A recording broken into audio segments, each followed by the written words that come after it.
Folks, welcome to an all new episode of So Bad It's Good with Ryan Bailey. This is your pal Ryan, and this is your Friday episode. We're doing a Salt Lake City episode recap of this week's episode. Now, this is probably a two-parter because you probably heard Emily D. Baker right before this. Um, our favorite legal analyst, our legal commentator, and we had a fantastic conversation. If you haven't listened to that, go listen. She is just incredible. We went around the Housewives universe and also dipped into the Menendez brothers and Karen Reed and a bunch of different cases. And I always love talking to Emily D. Baker. But now we got to talk about Salt Lake City. We got to go into this recap. And listen, I'm going to try to bring I'm going to try to bring the dad jokes. I'm going to try to do this with a smile on my face. I'm going to try to provide you with some laughs. I know we are all going through something out there, so just just hang in here with me, and we're going to get through. I mean, listen, after this week, it's wild. I watched Salt Lake City last night. And I was not particularly in the mood to do it, and I watched it, and I was like, "Oh my god, this is perfect escapism." Because this, once again, is such a bizarre show. You feel like, hey, if you don't particularly want to be here right now, well, watch Salt Lake City because you will feel like you are on a different damn planet. I'm like, where the fuck is this taking place? It is not in any sort of reality that I know of. I mean, we have Justin and John Barlow fighting last week. This week, Bronwyn's husband, Todd, the Todd father, Todd lays it down, dude. Big Dick Todd energy. Like, it's not BDE anymore. It's BDTE, Big Dick Todd energy. This Todd, they go to Palm Springs and people start messing with Bronwyn. And he's like, listen, this is not going to fly. You're going to get the fuck out of this house if you have to. Like, I'm sorry, this is not going to happen. Not on my watch. You can get out and I'll pay you to get another hotel. To John Barlow, and John has to go relate that to Lisa Barlow. And I would imagine production was just like, oh shit, alert, alert. Uh-oh, they found out they found out that they can just shut shit down. Like, production must have been freaking out of like, oh fuck, we don't want this example to be shown to any of the other house husbands or even the ladies. You mean you can just tell people to leave? Like, I don't want the drama? Unfortunately, I mean, listen, the drama is what these shows are. So on one hand, I was so impressed by Todd. I was like, Todd ain't fucking, sorry for all the language today, you guys. Yeah, usually this is a family show, but we'll be a little looser than we usually are. LOL. But like, I love this man, Todd. But at the same time, I'm like, Todd, we can't keep doing this. We can't shut things down because unfortunately, how TV works, Todd. And Todd is a very successful businessman. I mean, truly, if you look into his career, it is gigantic and insane. And this guy probably did not get to where he has gotten to in life entertaining the Lisa Barlows of the world. So this guy means business.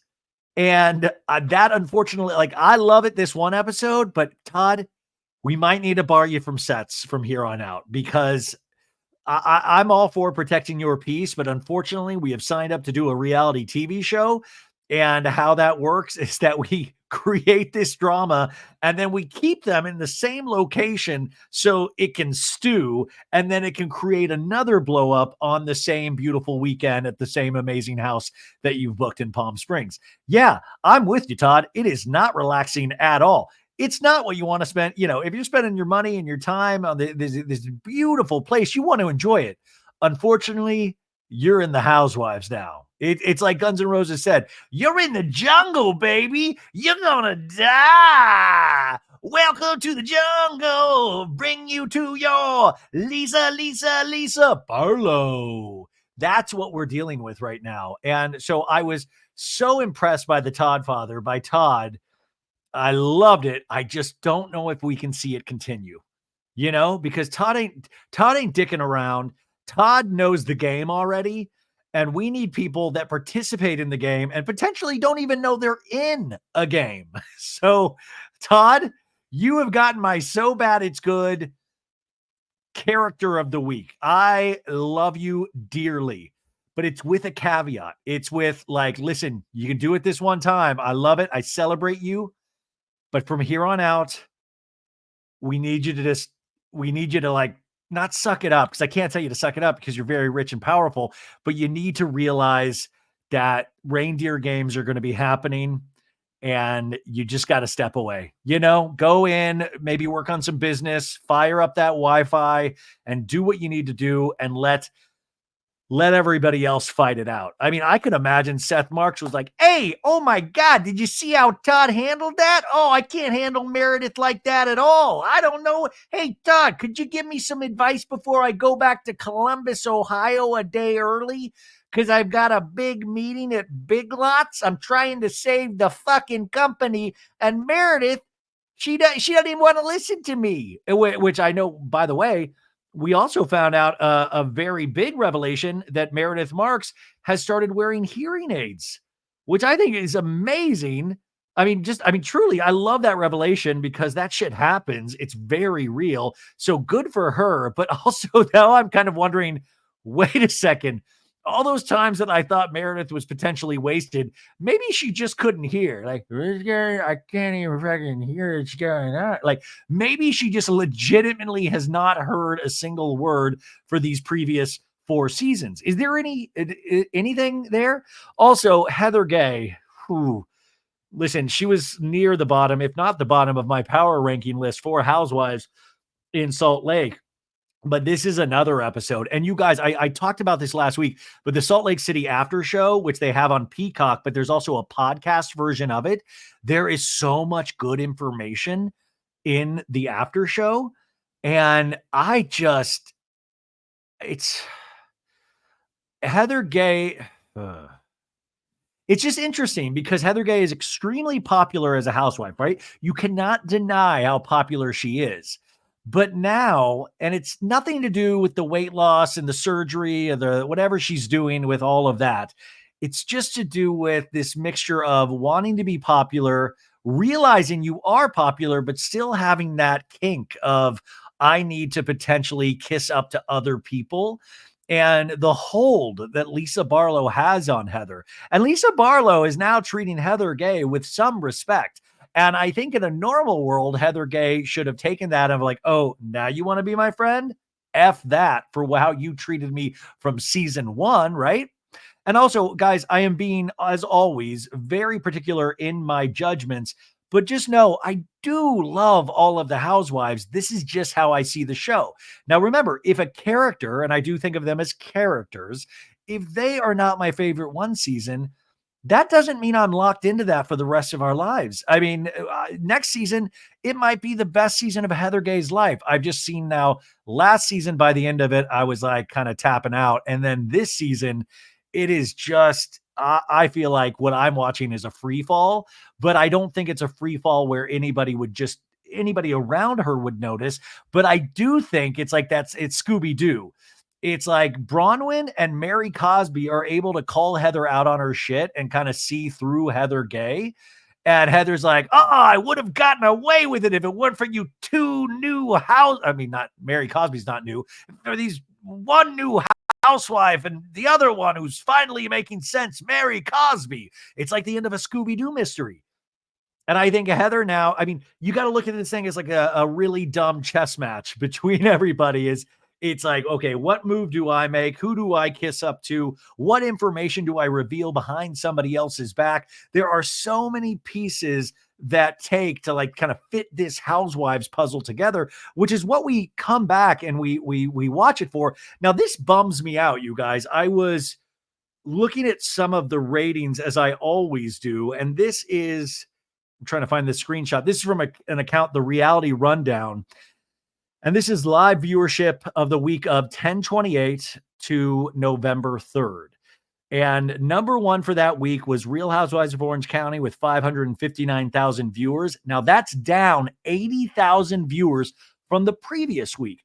Number 2, Potomac, 542,000 viewers, down 74,000 from the previous week. Third, Real Housewives of Salt Lake City, 343,000 viewers, drop of 53,000 viewers from the previous week. And 4, I just found out Roni was on. No, Roni, Real Housewives in New York, they have 317,000 viewers, and that is a drop of 41,000 viewers. Now, you can chalk that up to a lot of things, right? Maybe streaming numbers are way better. We have Peacock, we have different ways that we watch. But this to me is frightening because, of course, I want us all to watch. We also have to take into account that had been a very intense week leading up to the election. So maybe people were just studying their ballots and deciding not to turn on Housewives. But these numbers really, really shock me. And I think it's going to go even lower this week unless people wanted to disassociate completely and like all of a sudden 3 million new people turned into Salt Lake City last night. But this shocks me. And also it shocks me because we got news today. Us Weekly says that Real Housewives of Dubai has been put on pause.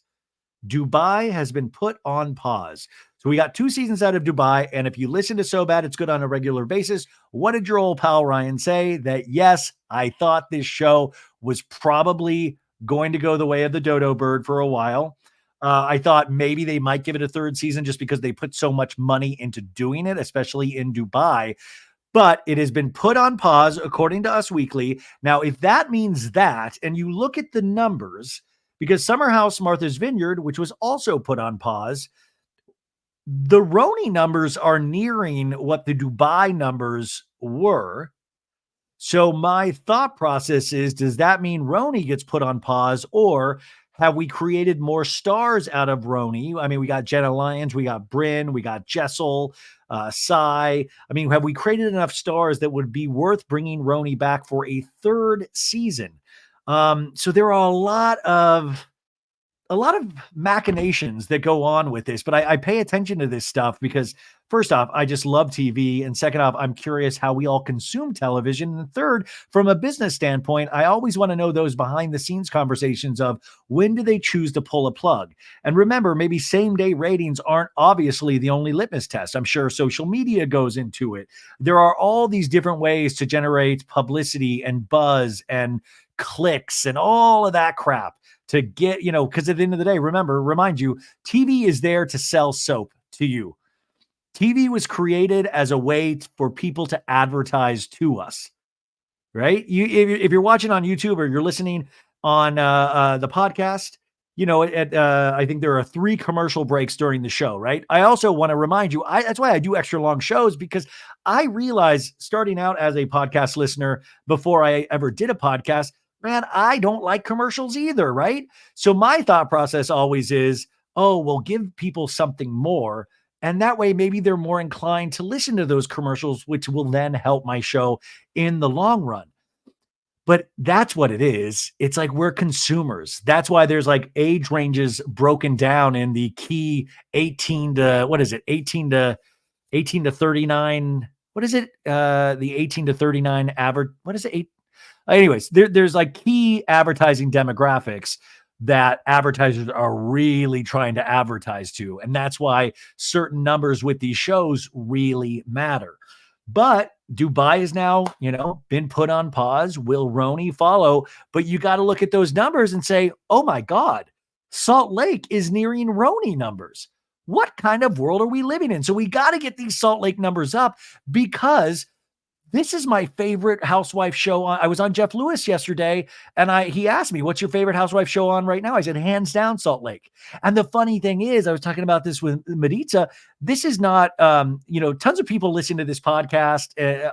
That's awesome. Amazing.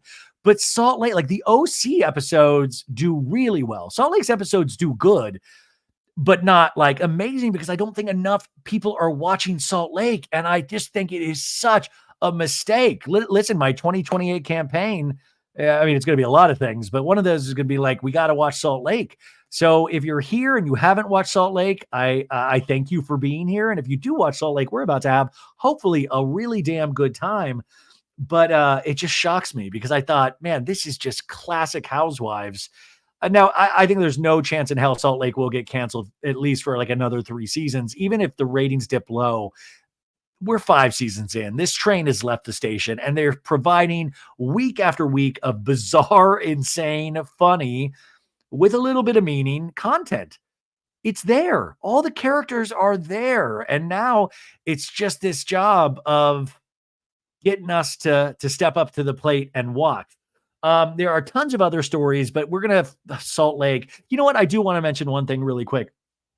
People had sent me this. I've not been as online as I usually am because I'm trying to protect my peace, as a housewife would say, or Shannon Bedore. Which, by the way, I have the Real Housewives of Orange County reunion. They sent me the screener this morning, and I've had to work this morning. All I want to do is go watch that reunion, but it airs tonight, so I'll be able to watch it at some point. But man, I'm excited for that first part of the reunion. Now, whew. But people sent me this thing that Lala Kent on her podcast, Give Them Lala. Now, she had her assistant and co-host Jessica on this podcast, right? And I got to meet Jessica when Lala was on Jeff Lewis a couple weeks ago, and she was super nice and, very nice, very funny, had a really good couple of moments with her pre-show and then after the show really quick. And at the end of Give Them Lala this week, Lala said that like they do like a high and low for the week. And she said, I think her low was that Jessica is no longer a part of the podcast. She has left for greener pastures, or, I mean, it was kind of vague, right? And Jessica followed, I followed Jessica and Jessica followed me today. So maybe I'll have Jessica on the pod at some point if I'm curious what she's going to do. I thought that relationship was so strong, and I didn't know if that was a creative decision, a financial decision, a mixture of both, if there's any drama there. Because if there's drama there, let's save it for Vanderpump Rules season 12. Let's get Jessica back in. But I was so curious. Do you guys have information on that? Let me know if you know why that happened. But I thought Jessica was, I've listened to a couple of episodes of Give Them Lala, but I see so many clips of it, and Vanderpod recaps will always recap it, and Jessica's always there. So I thought, oh shit, like that's a integral part of the show, her role. So I was really surprised to hear that. And I hope everybody's okay. I hope Jessica's okay. I hope Lala, it just seemed like such a weird move because I know Easton, Lala's brother, is still there and he's a co-host as well. So who knows what happened? And then, you know what, now that I'm thinking about it, listen, we're just trying to disassociate. So I'm just going to go along as I usually do. This was interesting. Jeremy Madix, Ariana Madix's brother, remember that he got arrested earlier in the year for allegedly it was drug trafficking charges. He was arrested with 76 pounds of marijuana, and it was announced this week that the drug trafficking charges were dropped against Jeremy Madix after an investigation. So this was back in July that he was arrested allegedly for having these suitcases of marijuana at the airport on the way to Germany. At the time of his arrest, he was extradited back to Florida, and then he was reportedly charged with felony trafficking for marijuana. His bail was set at $80,000, and but now these charges have been dropped. The charges have been dropped. So I'm not sure what happened, and I wish I had known about this before I talked to Emily D. Baker yesterday. And the filing said he was charged with trafficking cannabis, 25 pounds or 300 plants, but after an investigation, it was found that the case is not suitable for prosecution. I'm getting this from a Reality Blurb article, you guys. The assistant attorney, Dean Andrew Reed, in the document he signed, said this action is taken to clear the records and to release Jeremy's bond if any has been posted responsive to the above charges. So this is wild. And I think some people said, or somebody on Reddit, shout out Reddit, said it can't be from snitching because he would be offered a plea deal and not his charges all being dropped completely. So some people were saying, oh, maybe he maybe he talked some talk and threw somebody else under the bus, and that way getting his sentence reduced or completely dismissed. But this person says he would have been offered a plea deal then as opposed to all the charges being dropped. So I'm sure we'll find out more information, but Jeremy Madix having the best week ever. I'm sure that is a complete load off, but there's a little bit of mystery there, but that's a little Bravo related because I thought, man, that was such a scary thing to have happen. And also, what an insane thing to do in the first place. I do want to acknowledge that, but I'm glad charges are dropped. We'll find out more at some other point, but those are the two Vanderpump stories I have for you today. Now, are you ready to go? You fired up? I'm expending a lot of energy right now to do this Salt Lake recap. Inside, I don't feel it, but outside, I'm going to do this. I'm going to be as stupid and silly as possible. That is my promise to you. And we will get through this together as a So Bad It's Good family and have some fun today, okay? Even if you don't want to, I understand you might not want to, but let's try to do it, right? For these next couple of hours, let's commit to being stupid. We're all commit to being stupid. You just commit to listening or watching. Okay.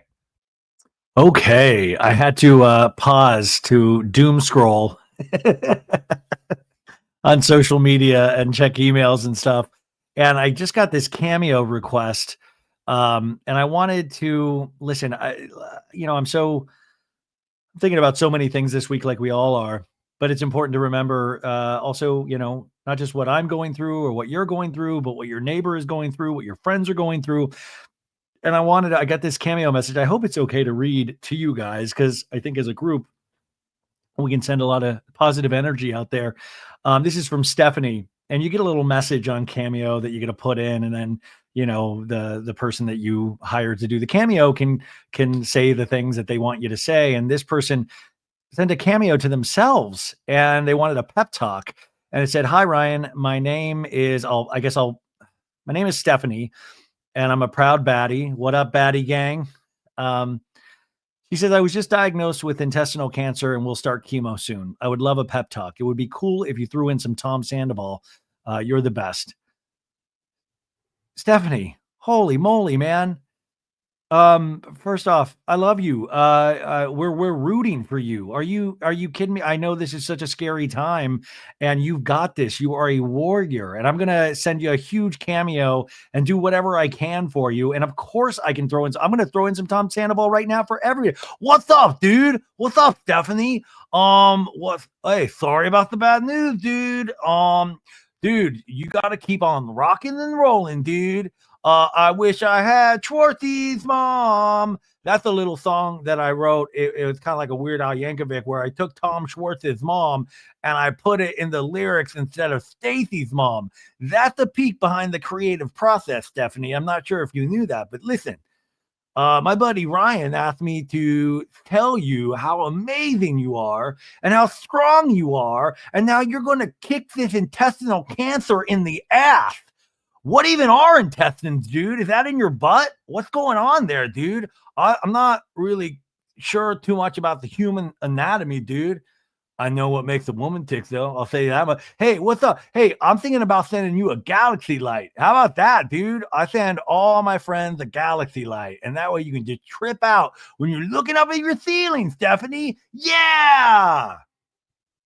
Anyways, I just got that. Stephanie, I'm with you, man. I'm with you. I'm gonna send you a cameo that is so much more annoying than what I just did right now. You're just gonna be like, oh my God, I'm gonna send you a cameo so brutal that it itself will kick this intestinal cancer in the ass. But we are all with you. The baddies are behind you. You have got this. For real, you have got this. I believe in you. Okay, let's keep this train a rolling. This is Real Housewives of Salt Lake City. See what a great segue, huh, folks? That's what you call professionalism. Oh my God, you guys! I talked to JC Chasez today. Oh, you remember the guy from NSYNC, the guy with a beautiful voice and the very killer dance moves? Yeah, JC Chasez was on So Bad It's Good today. You'll hear it next week. And he has this new musical concept album that just got released last week called Playing with Fire. And it's based on Mary Shelley's Frankenstein novel.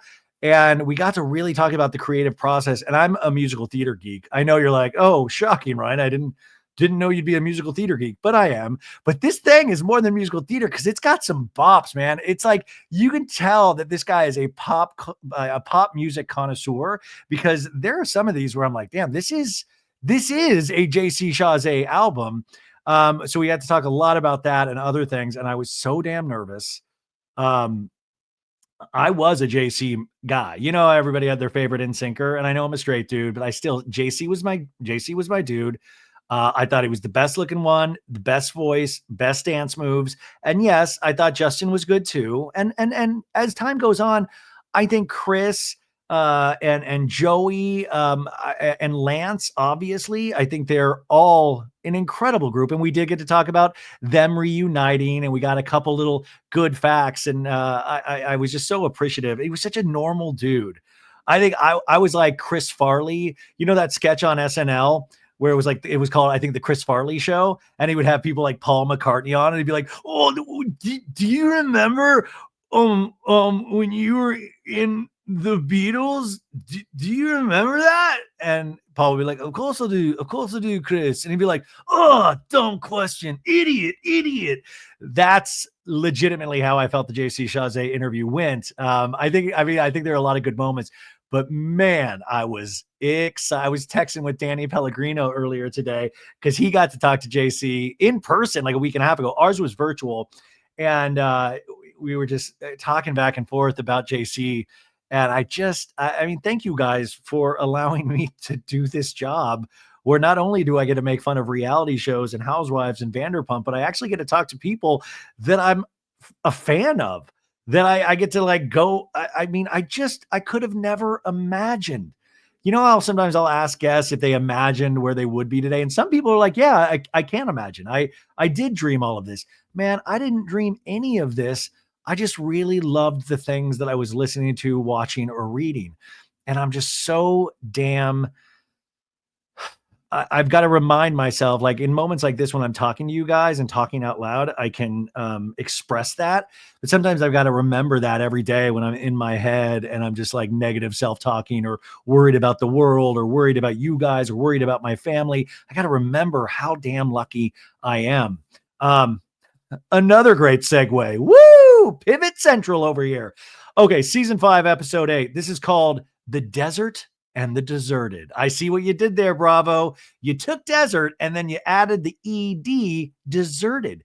Desert and the deserted. And the deserted, I think that means because Heather Gay was not invited on this trip. My favorite Brittany Bateman, the other new housewife, she wasn't invited either, but we're more concerned about Heather in this episode, which Brittany Bateman, can we start calling her Brittany? Because she spells it Brittany. So I don't even call her Brittany anymore. I call her Brittany Bateman. And, listen, I know we didn't invite Heather and I know we didn't invite Brittany, but man, Bronwyn, if you're listening, we should have invited Jared Osmond. Could you imagine if all of a sudden Jared Osmond showed up and Brittany wasn't there and she'd be like, what? Jared's like, I heard there was a charcuterie tray. So I smelled a charcuterie tray and I just followed the scent. Hello, I'm Jared Osmond, everybody. What a cast of characters. Truly, what a cast of characters. Also, Mary Cosby wasn't on this trip, and there is a reason why, which we find out in the course of the show. But great title, The Desert and the Deserted. I'm fully in already. And this is the description that Peacock gives us. Bronwyn and Todd take the couples to Palm Springs to celebrate their 10th anniversary. So this is celebrating Bronwyn and the Todd fathers' 10th anniversary, and they've decided to open up this beautiful property and a private jet to these new cast members, these new quote unquote friends. Also, I know I said if Bronwyn's listening, but I also want to make a statement real quick. I do this usually now every recap. If you are a housewife, I know I just said what I said. Don't listen. Don't listen. You're bound to disagree with something. You might find something funny, and then you're going to find something really like horrible that you hate, and then you're going to hate me, and then I'm going to agree with you about hating me, and it's just going to be all bad news. So don't listen. Now, a Real Housewives of Orange County cast member, I said it on my Patreon, but I'm not going to say it here, reached out to me and said, hey, I listen. It's super funny. And I'm like, no, don't listen. Please don't listen, because this is for us. This is our private space, right? It's like when Corey Feldman is in the Goonies, right? And he's taking all the coins from the wishing well, and he's like, and he's like, these are people's wishes. We can't take these. And, Corey Feldman's character is like, no, I'm taking them all. Well, this is my dream, and this is for me, and I'm taking them all. This is for us And we're going to take it all with this recap, you guys. So it's a no housewives zone. No housewives can listen to this. 2028, that is another law I am enacting. No housewives can listen to this show. Also, there is a lot of hubbub about Whitney Rose, because Whitney Rose was on Watch What Happens Live last night and brought up the Alibaba. My jewelry is not from Alibaba, as Meredith would say, Alibaba. So I am so confused at this point. Adam Newell, Up and Adam Live, his YouTube channel also has a podcast. I just actually hung out with him in when I went to Sophie's wedding in Charleston, him and his husband, and he explained this Whitney thing to me, and I'm still so confused. And then last night, Whitney doubled down and said Whitney knows Jason, Adam's husband, from like Utah, and like they've known each other, all of this stuff, and said that Adam is lying because Adam has said this was like, he was not saying it was Lisa. That was in regards to another conversation about Whitney's daughter, Bobby, being bullied in an Instagram post. And that, I believe, is what Adam was saying was Lisa. And he was saying there was a little bit of Franken editing there. But Whitney is doubling down and saying this is not true. Adam did say Lisa. And also, I think Dana Wilkie, $25,000 sunglasses, Dana Wilkie's involved somehow. Like, what is going on? Let's keep the show on the show. Now, I reached out to Adam Newell today, and I had to talk to JC Chazé. So there was a chance I was going to get him on this recap and just have a quick, let him tell us, a quick 15-minute go, what the fuck is going on? Because then Adam was posting about Whitney, and like Adam's usually pretty chill and a nice guy and doesn't really kind of doesn't super get into full drama online, but he was like coming at Whitney, going like, girl, you lying. And now I'm just confused. I'm so confused. So hopefully Adam will come on at some point and we can go. And I'm sure he's talked about this on his videos and his podcast. So I'm sure the information is out there already, but I wanted for you baddies to be able to hear it from Adam's mouth and maybe provide us with a little clarity. It's just what a tangled web all of these housewives weave, folks, right? Just a tangled, dirty web. Alibaba. Always do with a character voice. This time it's Whitney. It's like previously on the Real Housewives of Salt Lake. Greek Mafia anniversary music of that. And we see everybody arriving from a couple episodes ago, and Angie going, look at these mobsters. Welcome to our Greek wedding anniversary. And then we see Heather Gay telling Lisa and Mary Cosby, should we do a group hug? And Mary Cosby going, girl, no, right? And then Lisa going, maybe high fives instead of a group hug. And then that scene with Whitney and Lisa that happened 2 episodes ago, where Whitney's like, they verified that you were the one that fed the information about Prism. And Lisa Barlow, by the way, put your headphone. I'm going to scream right now. Lisa Barlow goes, I didn't do it. I didn't do it. I didn't do this. And then her going up to Justin and John, her husband, and going like to Justin going, you have to deal with the lies and sit through this shit with Whitney. And Justin's like, she's not a liar. She's not a liar. And then Lisa going, she is a liar. She's a liar. She's a liar. She started making a little song out of it, which could be a dance remix at some point. And Justin's like, she's not a fucking liar, Lisa. She's not a fucking liar.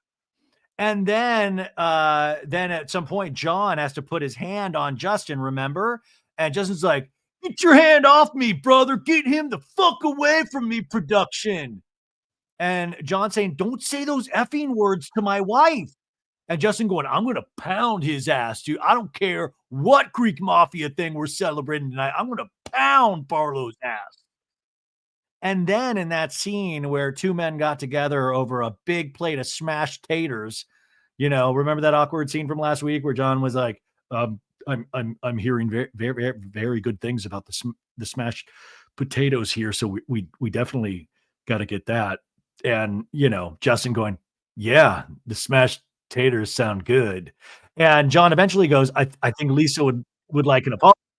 And I feel like she deserves an apology. And Justin taking that in going, maybe these smashed taters aren't that good after all. He's like, "Yeah, I'll have to think about that one." And then that scene from last week where Bronwyn and Angie and Whitney went on a hike, even though it looked like it was all flat terrain. And Bronwyn was like, I want to invite everybody and their husbands to go to thermal. Obviously, Brittany is not invited. And when he's like, I really? What? And then, Bronwyn going, and I'm on the fence about Heather. And then we flash to the last scene of last week's episode. So Heather was over at Bronwyn's compound, and Heather goes, "So you're planning a trip, and I'm here to like sing for my supper? Yeah, Heather, start singing. Consider yourself Lisa Barlow at Christmas time. You need to start singing." And Heather's like, "And I have to earn an invite?" And Bronwyn goes, "You have come very hard for me. I am not a good friend. I am terrifying." And then Heather going, "This is not like the type of friendship I wanna have," as she gets up and walks out of Bronwyn's compound. So that's where we start, folks. We don't get any theme music or the taglines or anything. We just open up on the cold, hard streets of Salt Lake City. We see the snow-capped mountains. Like I said, it just feels like a different universe. We hear some light choral in the background. "Ha ha, ha ha, ha, ha, ha, ha, ha." And we see a G-Wagon pulling up to this Snowpin Lodge, and it's Lisa Barlow getting out of this, G-Wagon like, "Hi, how are you? Thank you." And she's meeting Meredith there, right? And Meredith's like, "Hey, I haven't been in the last couple of episodes, barely. It's Meredith time. Let's do this." So they do that, "How are you? You look so pretty, blah, blah, blah." And Lisa's like, you look pretty, but I'm so casual. I need a massage." And Mary's like, "I'm happy to have a little spa day. I love anything bath related, and spas, if I'm not mistaken, have a lot of baths and potentially bath bombs. Don't worry, I brought my own." So we're at this spa place. We see like the check-in desk, and our co-star of the week. She's like, "Are you checking in for your appointment?" And Meredith's like, "Yes, we are. It's under Meredith." It would be great if Meredith had a code name for. And it's like, "I'm too famous because of the reality show. Please, my code name is Pumpernickel. Yes, we are checking in under Pumpernickel. Yes." We see them now in their spa robes, and Lisa is, like, looking around at just walls and doors. It's like, "This is so pretty." And Mary's like, "It's adorable." And then Lisa goes, "Heather's gonna come over and meet us for coffee." And Meredith goes, "Oh, amazing. When are we this excited about Heather coming to visit ever?" Like, and also after a nice relaxing spa day, are we really looking to caffeine it up? Like, what about a hot, like, a hot decaf tea of some sort? And then we flash back to Lisa Barlow on a phone call with Heather as she's driving to the spa. And Heather, Heather gonna run tell that in regards to the conversation she had with Bronwyn. So this is what I'm talking about like stupid chess, is that now she's gonna take the thing at Bronwyn's, send it to Lisa to try to further ensconce their relationship, right? By giving information to Lisa. And I think Lisa loves it. And Heather's like, "Have you talked to Bronwyn about this couples trip that she planned? Bronwyn invited me over to her house." And Lisa goes, Bronwyn actually, duh." And then Heather says, like, she wasn't invited on the trip. And Lisa goes, "What? What? What? Oh my God." Okay, so I've said this a couple episodes ago, but in certain moments, Lisa, and by the way, I do love Lisa. I don't agree with her a lot, but my God, I love her as a housewife. One of my favorites. She doesn't pronounce the T's in certain words. And especially when she gets excited. So like what? Like when she says what, she goes, "What? What? What? What? What?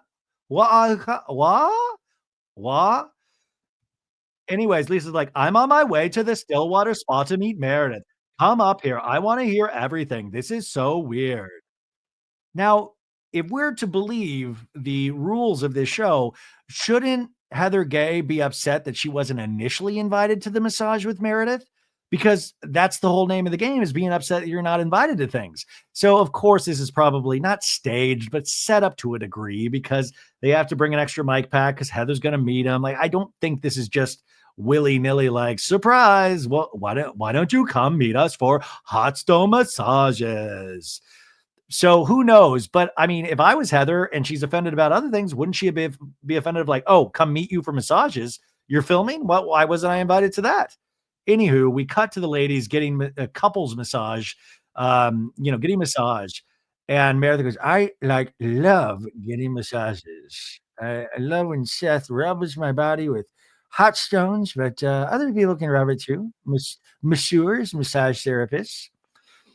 And the lady's like, "We have tea waiting for you guys on the balcony, if you wanna get your robes on."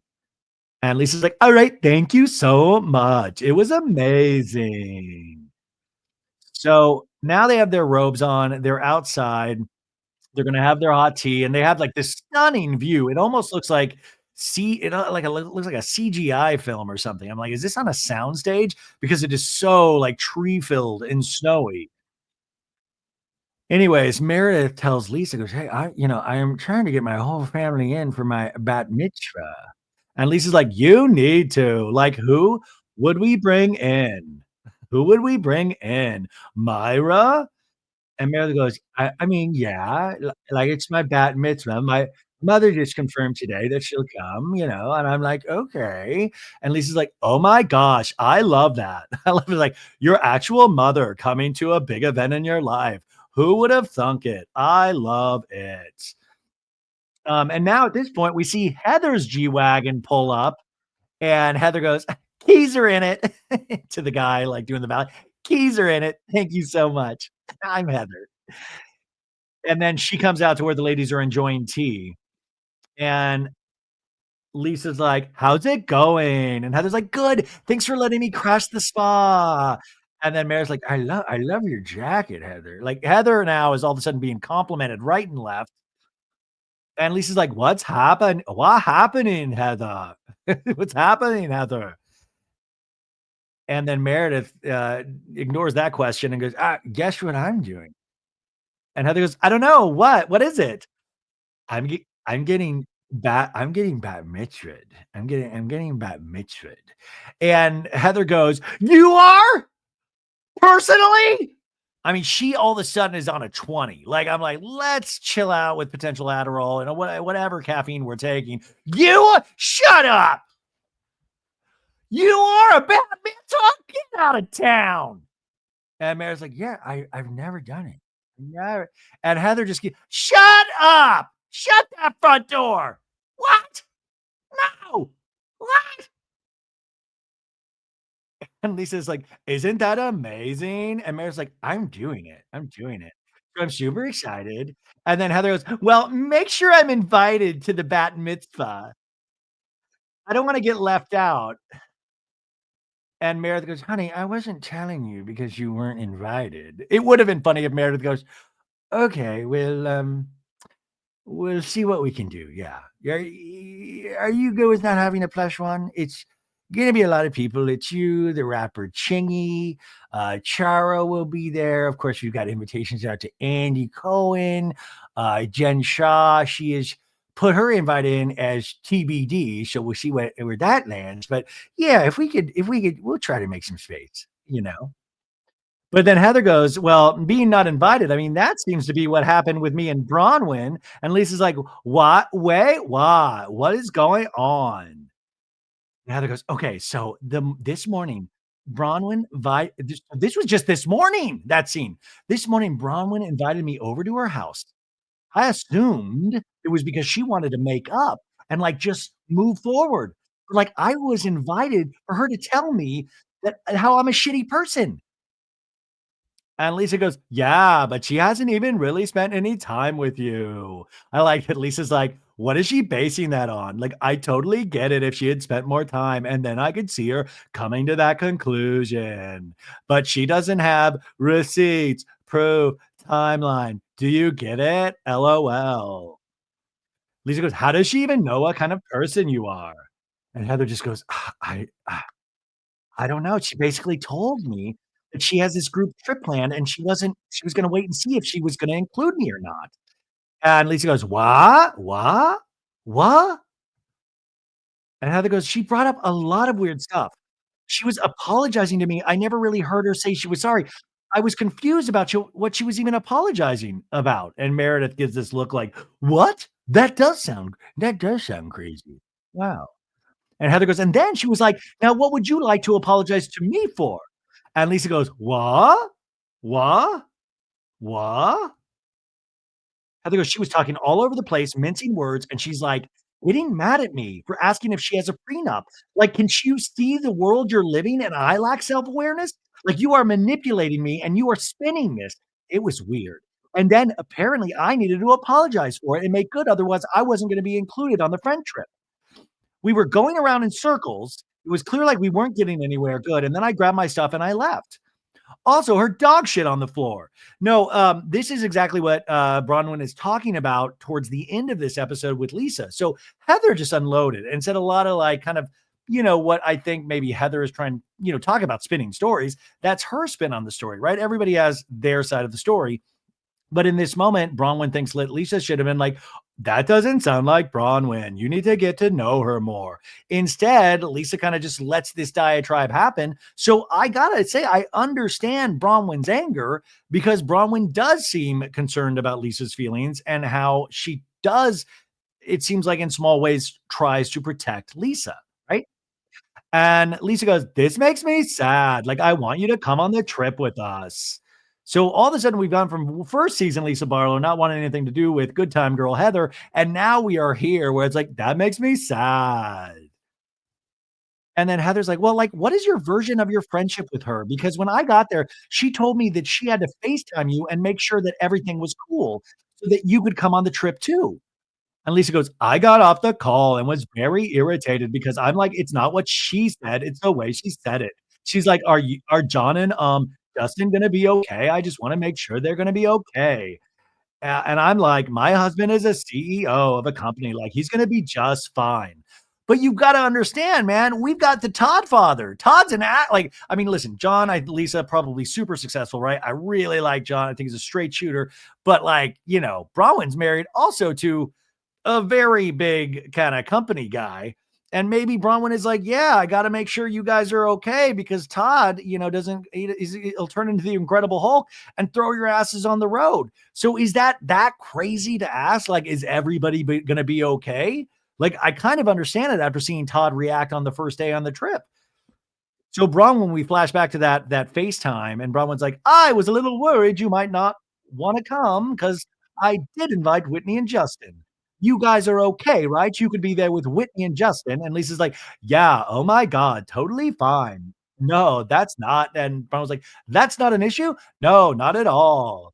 No, not I'm not too worried about it." And we see Lisa's smiling face on the FaceTime, and this is what Lisa's like, "I was irritated about it." Bronwyn seemed genuinely saying, "Hey, I just wanted to make sure you're okay. I invited Whitney and Justin, and I know things might not be copacetic." So it didn't seem weird. It seemed like a friend going, "Are you going to be okay?" Guys, am I losing my mind? Well, probably, yeah. Don't even answer that. But do you see what I'm saying? And Heather then in this scene says to Lisa, like, "What was your perspective on the call?" And Lisa goes, "I was." So the line is, "I was frustrated," but Lisa, this is another little Lisa tick. She goes, "I was frustrated. I was very frustrated because like I was processing it while we were on the phone." I'm like, "Wait a minute. Are you like basically saying me and John created this problem?" I'm like, "I'm not gonna defend my character and my husband's character on this phone call." And when I got off, I was upset. I was upset. Like, Whitney is lying about me, and the fact that she's not even like, "Hey, that sucks for you. I'm sorry you were crying. I'm sorry you were upset." And Heather's like, "I mean, how do you feel about going, Meredith?" They have a shot of Meredith, and maybe her hearing aids aren't in because I don't even think she's like, she's just, like, staring. She's like, "Her, did somebody say her name?" And then Meredith's like, it's really, like, confusing because I was accused of being behind all these rumors last year." And then I knew it. I knew it. I was like, "We already know this," but I was like, flashback in 3, 2, 1, and we flash back to that Palm Springs night where Meredith was shit canned wasted, and she has one of my favorite scenes favorite scenes of last season where Meredith's like, "You know what? You want me to go there with husband? I can go there. I can you want me to go there with husband?" I can go there. Now back on in this scene, Meredith goes, so Sean went on this podcast and made a statement about Brooks, her son Brooks Marks. Also, what fucking podcast is it? What? Why? Let's stop fighting about podcasts. Podcasts are meant to be listened to, not make storylines about. Come on. He went on this podcast and he talked about Brooks, saying that I'm basically using him as like a pawn to deflect from my own wrongdoing. And there's a pause, like Lisa has a Zoinks face, like, Zoinks? So the other night at Angie's, I was speaking with Sean. I said, "That really hurt me, Sean." And we flash back to that moment, which we didn't get to see when it initially aired. And she's telling Sean, she's like, "It was hurtful to me, in all honesty, when you used my son and said that I was playing him as a pawn to deflect from something that I didn't even do." And Sean is like, "That's how I felt. That is how I felt, Meredith." I do also want to point out gently that wasn't Meredith also talking like, the rumors, wasn't she one of the people that was kind of maybe subtly playing in the reindeer games of Sean running around the mean streets of Salt Lake City with dudes? Like, isn't that, I mean, I know it was Reality Von Teese. I mean, I know she was, oh God, I gotta, you know what? I gotta check my sources. One sec. Oh, it was Monica Garcia. Monica Garcia, and Meredith. Also the ratings from last night's episode of Salt Lake City just came in, and they didn't do too much better than last week. They were at 354. So last week was 343. If you do that math, which I'm not good at, let's go with 11,000 more viewers between weeks. So last night, 11,000 more people. I thought it would actually be lower last night just because of the week that everybody is having. But Meredith, but also just Meredith has a lot of balls coming into this anniversary party and like, how dare you talk about Brooks on a podcast? Listen, I do not want to see a world in which this happens, but at the same time, does Bravo or these production companies at some point have to lay down the law across shows and say nobody can do podcasts for like in production, outside of production, after the show is wrapped and done or canceled? Do all the podcasts you want, but until then, we got to circle the wagons. Vanderpump did this a little bit in their last season. We're very selective, but I'm just like, how is everybody out there? Like even Sean's getting involved in podcasting smack talk. Like I'm not even aware of the Sean podcast. What was he on This American Life? What was he on? But Meredith in this scene is like, and not once was it sorry. And Lisa goes, I would be hurt by that. And I was just like blown away. In a talking head, Meredith goes, why would you bring Brooks into this mess? He has absolutely nothing to do with it. He wants nothing to do with this. Like, leave him alone. But actually, Meredith, if you think about it in a positive way, reminding people about Brooks, your son, is good because remember, they have a new show that's coming out on Bravo in 2025. I think the working title is called Made in Manhattan, and it has Brooks Marks, and it has Gia, Teresa's daughter, and has a couple other of like Bravo sibling people. So, maybe it's good to keep reminding people who Brooks is because it's been a minute. I guess Brooks was in an earlier episode this season when they were testing out bath bomb recipes. When Meredith was just like, I'll just put a little dash of this and a little, can we put diet soda in bath bombs? I wonder. You're just crazy enough to do it, aren't you, Meredith? Anyways, Heather goes, so great time for you two to get on a private plane. And then Lisa goes, maybe I'll go commercial. Yeah, maybe you should. Maybe you shouldn't take a free jet ride if you're not going to stand up for your friend. And Meredith goes, a quick little jaunt to Palm Springs sounds like it might be more like a living hell. Oh my God, just take the free trip and relax. It might be a living hell. Are you kidding me? And also, how about like going into these situations and going, maybe we'll work out all our differences and remind ourselves of the strong bonds and friendships that we all came from. But Heather's like, Yeah, is it really, I'm not even invited, so it's gonna be shitty. Anyways, and then they're just both all weirdly staring at each other before commercial. They're like, "Uh-huh, uh-huh, uh-huh, uh-huh." And then we go to the next scene, and we have this, like, weird synth. The synth music is like, "Oh,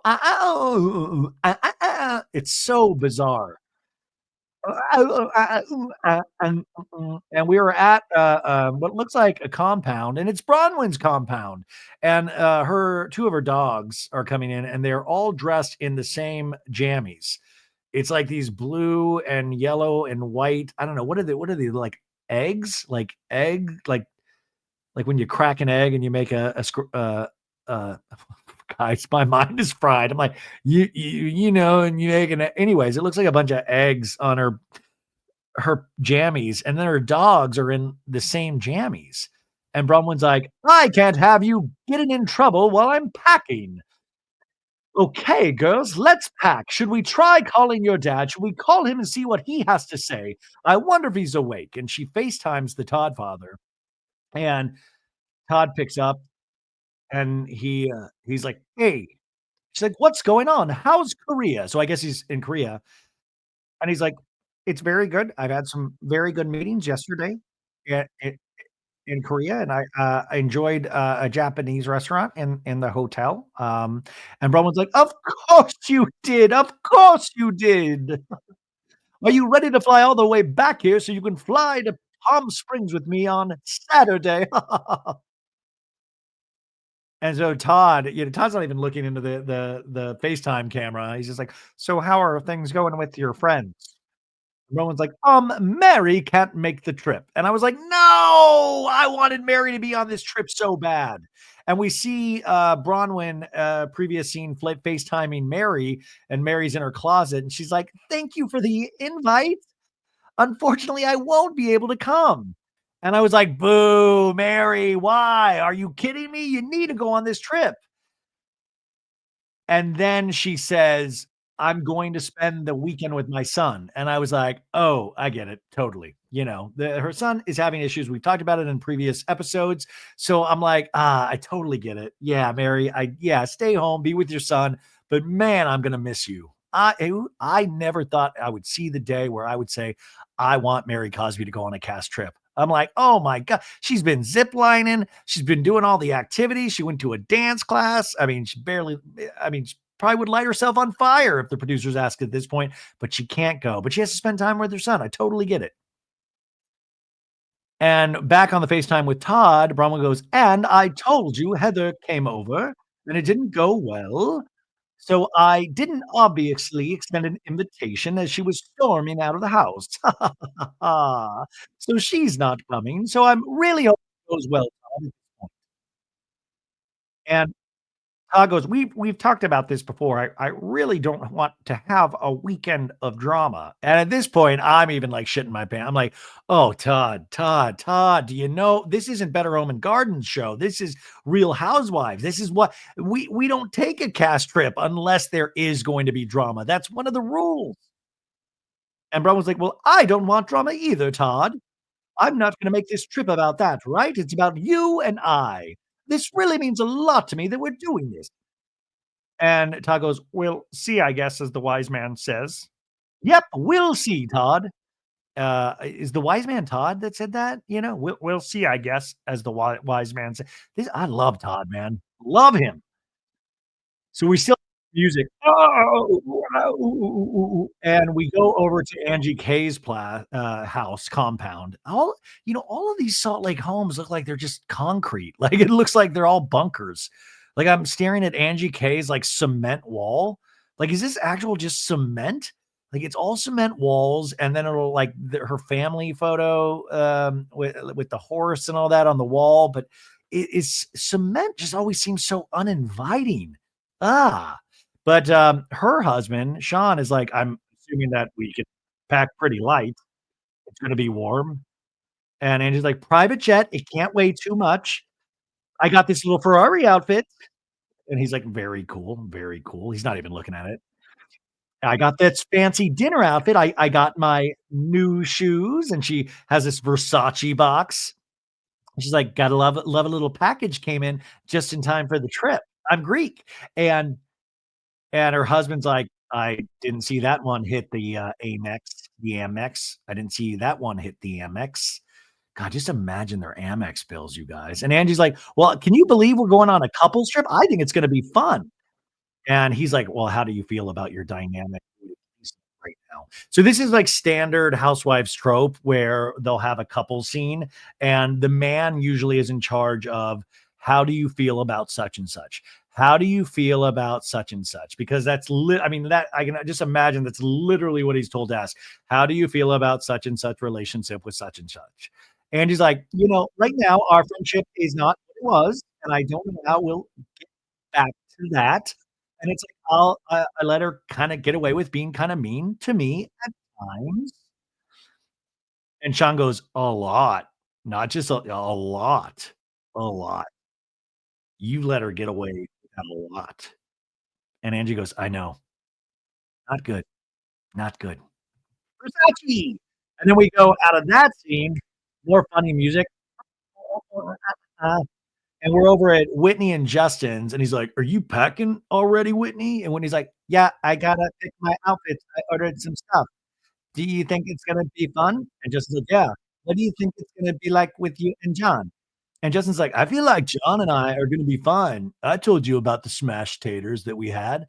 The only thing that was kind of lingering was he asked if I would be willing to give Lisa an apology." And Whitney's like, "No, she owes you an apology." And Justin's like, "Oh, okay. Uh." And then we cut out of that scene, "Da-na-na-na-na-na-na-na," and we have Lisa and John packing, and Lisa is packing, like, on the floor with the suitcases spread out and, like, a million sunglasses, and she's like, "Are you ready for this trip?" And John's like, "Looks like you are with all these sunglasses." And she just stares at him, and he's like, "Are you bringing them all these sunglasses?" And she's like, "No, I'm gonna bring, like, 1, 2, probably 3 pair, maybe 4." This is a good way, by the way, mothers at home, good way to teach your kids basic numbers, like, learn with Lisa Barlow. Is it 1 sunglasses, 2 sunglasses, 3 sunglasses, 4? Anyways, John, like, says, "Oh, hey, so I shouldn't bring these," and he holds up these, like, swim trunks, and this is how bad a fashion kinda guy I am. I think these swim trunks look fine, they're not like a Speedo, they're like normal shorts, and Lisa's like, "John Barlow, I'm gonna threaten to divorce you for the millionth time." Which that line is like a throwaway line, but it also led me to think like, "Wait, does she threaten divorce a lot? Is she like, 'I'm gonna divorce you. What happened?' Like, does that get thrown around a lot? Or is that just complete?" Anyways, I'm reading too much into this. And then he's like, "Are you excited about going?" And she's like, "Probably not so much. Like, things aren't great with Angie, and after the way I left things with Whitney after the mob party, I don't really wanna hang out with her." Justin's like, "Yeah?" And she's like, "Justin still owes me an apology too." And John's like, "Well, he essentially said he's gonna think about it." And Lisa's like, "Oh, okay." And he's like, "Well, I'm not gonna force him to do something." And Lisa goes, "I have a lot to think about with them too." And John goes, I'm sure you do. Oh, I'm sure you do." I mean, it's just gonna be interesting. Like, I think we're gonna have a good time. I'm glad Denise could watch Henry. Now remember, Denise is Lisa Barlow's sister who we met last week's scene, who kinda looks a lot like Lisa and sounds a lot like Lisa. So John says, "How was your guys' lunch?" It was good. It got a little emotional, which I hate. We flash back to that. There's a little charcuterie tray on the board. So if you're counting, this is our first charcuterie tray of the night. And Denise asks Lisa, "How is Henry?" This scene actually did break my heart because he's talking about, like, his birthday party that he sent out a last minute invite to kids, and they went to this other kid's birthday party instead of his, and Lisa's like, "I felt so bad for him. I was like, ugh." And Denise is like, "Girl, like, it's really sad. I feel bad for that. I wanna throw this kid a big old party and have everybody there." In this scene, she's telling her husband, "And then I feel bad for Henry," where I'm like, "I just hope I'm, like, being the mom he needs, you know? Well, off to Palm Springs." No, she goes he's like, "You totally are. You totally are." In a talking head, Lisa goes, "I don't second guess myself a lot. But, like, the one thing I dissect is how I am as a mom. Having a friend call me a bad mom magnifies everything like a million times more. Like, I think it's the meanest thing you can say to me," and she starts tearing up, right? She, like, gets Kleenex, wipes her eyes, like, very upset. Now, this is all stemming from Angie telling Heather of, like, "I don't let my kid game all night because Lisa's son's a gamer," and, the good news is I watch these shows and pretty much, I would say 9 times out of 10, I think everybody's a fantastic mom.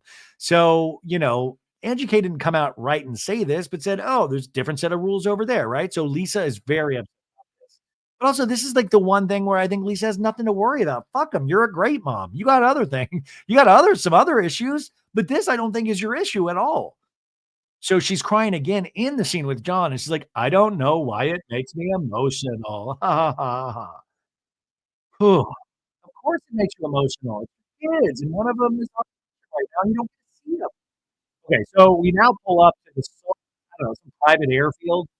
We see Bronwyn and Todd getting off. It's like this beautiful jet. It's like black and blue and white. It looks very fancy. And this Todd, this Todd already looks like he's just woke up on the wrong side of the bed potentially. And Bronwyn's like, "It's pretty today." I was like, "Yeah, yeah." Then we see Justin and Whitney get there, and everybody's, like, coming on board the private jet. We see Todd and Bronwyn taking a selfie, and Bronwyn's like, "Happy anniversary, boo-boo." And then Whitney comes in, and she's like, "Bronwyn, oh my god, this is amazing." And Justin comes up to Todd, he's like, "Hey, Todd, Justin, can't wait to have smashed potatoes with you at some point."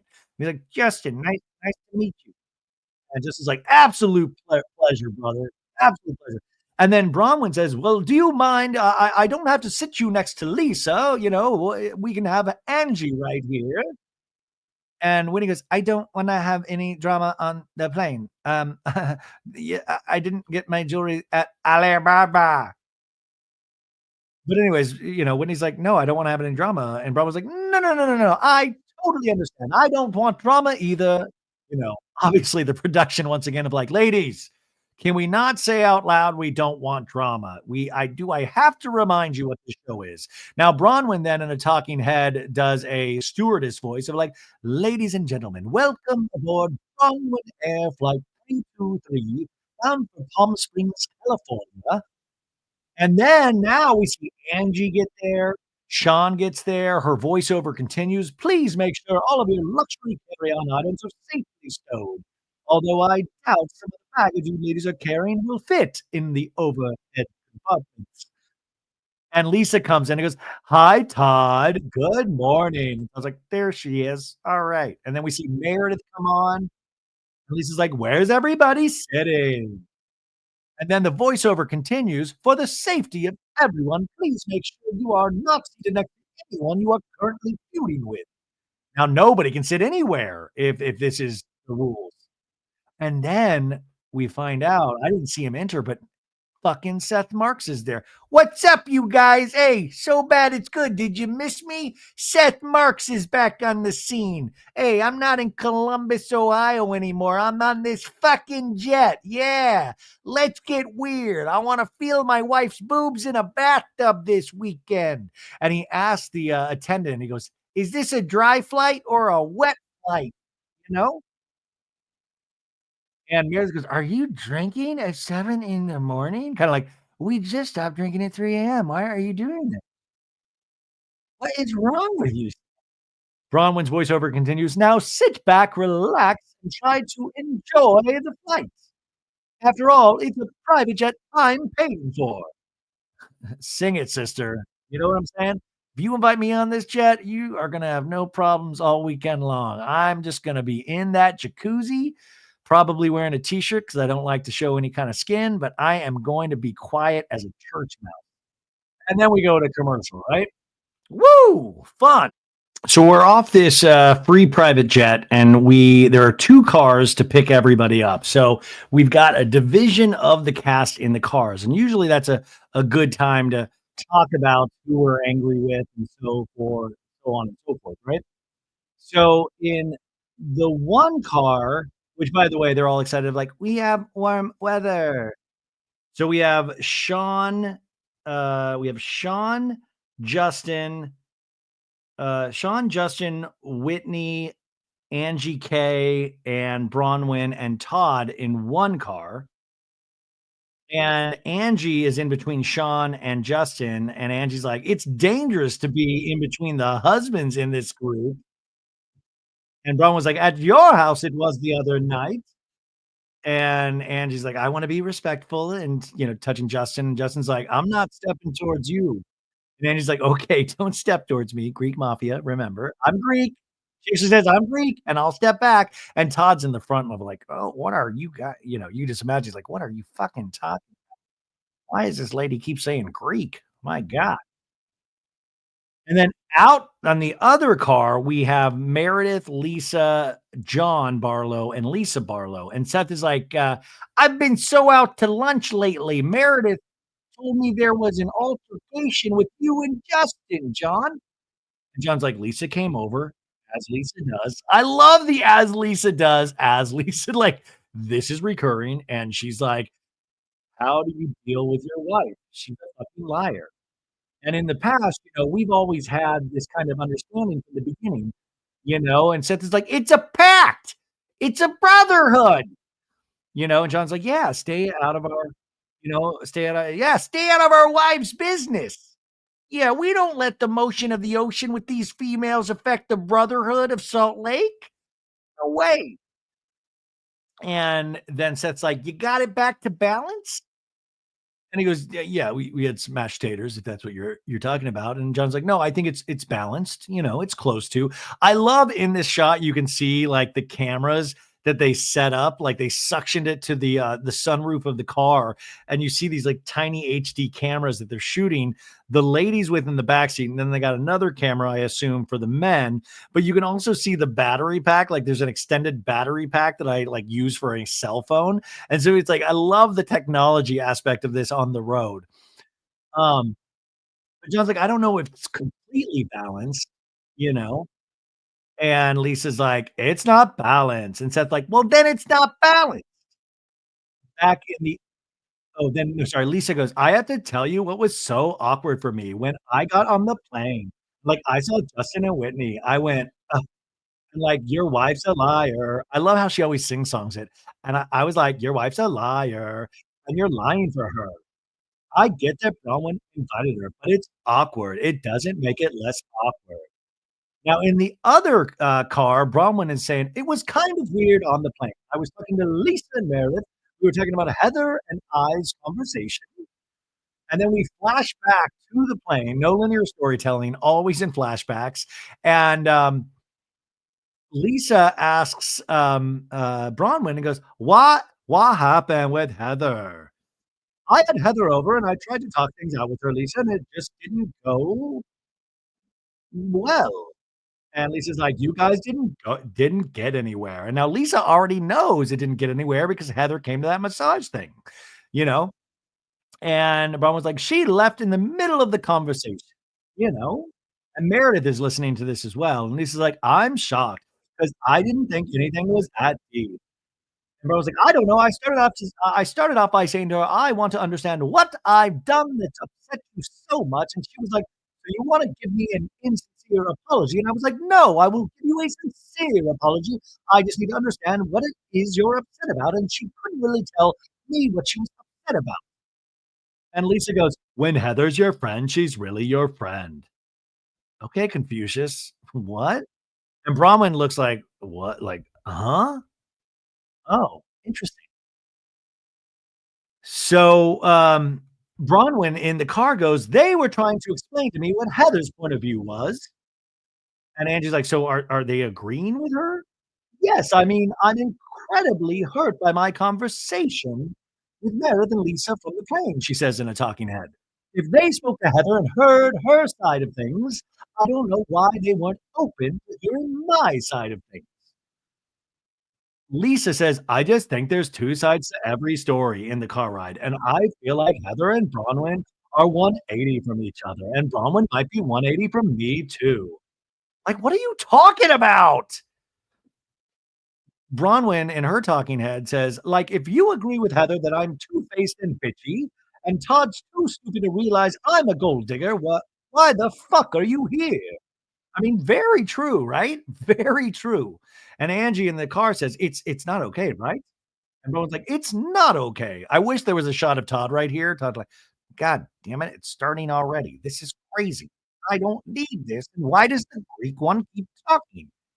We go to what is it, like Cavallaro Ranch, a beautiful, beautiful property, it looks like in Palm Springs. You're like, "Oh my god, amazing, beautiful." And she's like, "Todd, you did a great job."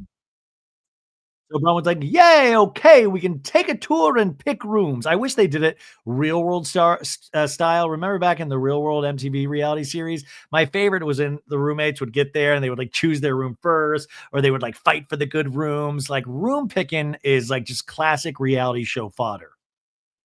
The other car gets there, which not, everybody's there, and everybody's saying the house is incredible. Wow, amazing. Oh my God. And Lisa goes, Bron went, "Oh my god, this is, like, amazing. It's so pretty. Oh my god." And he's like, "It just goes on and on and on, this house." And we see all of the different rooms of the house, the pool table, the couches, the kitchens, and Lisa's like, "This is so beautiful. Oh my god." Lisa in a talking head says, "The nicest thing about this house is that it's large with 2 wings, and the best part about it is I don't have to be near Whitney if I don't wanna be." They're outside, and there is a pool and a lake, folks.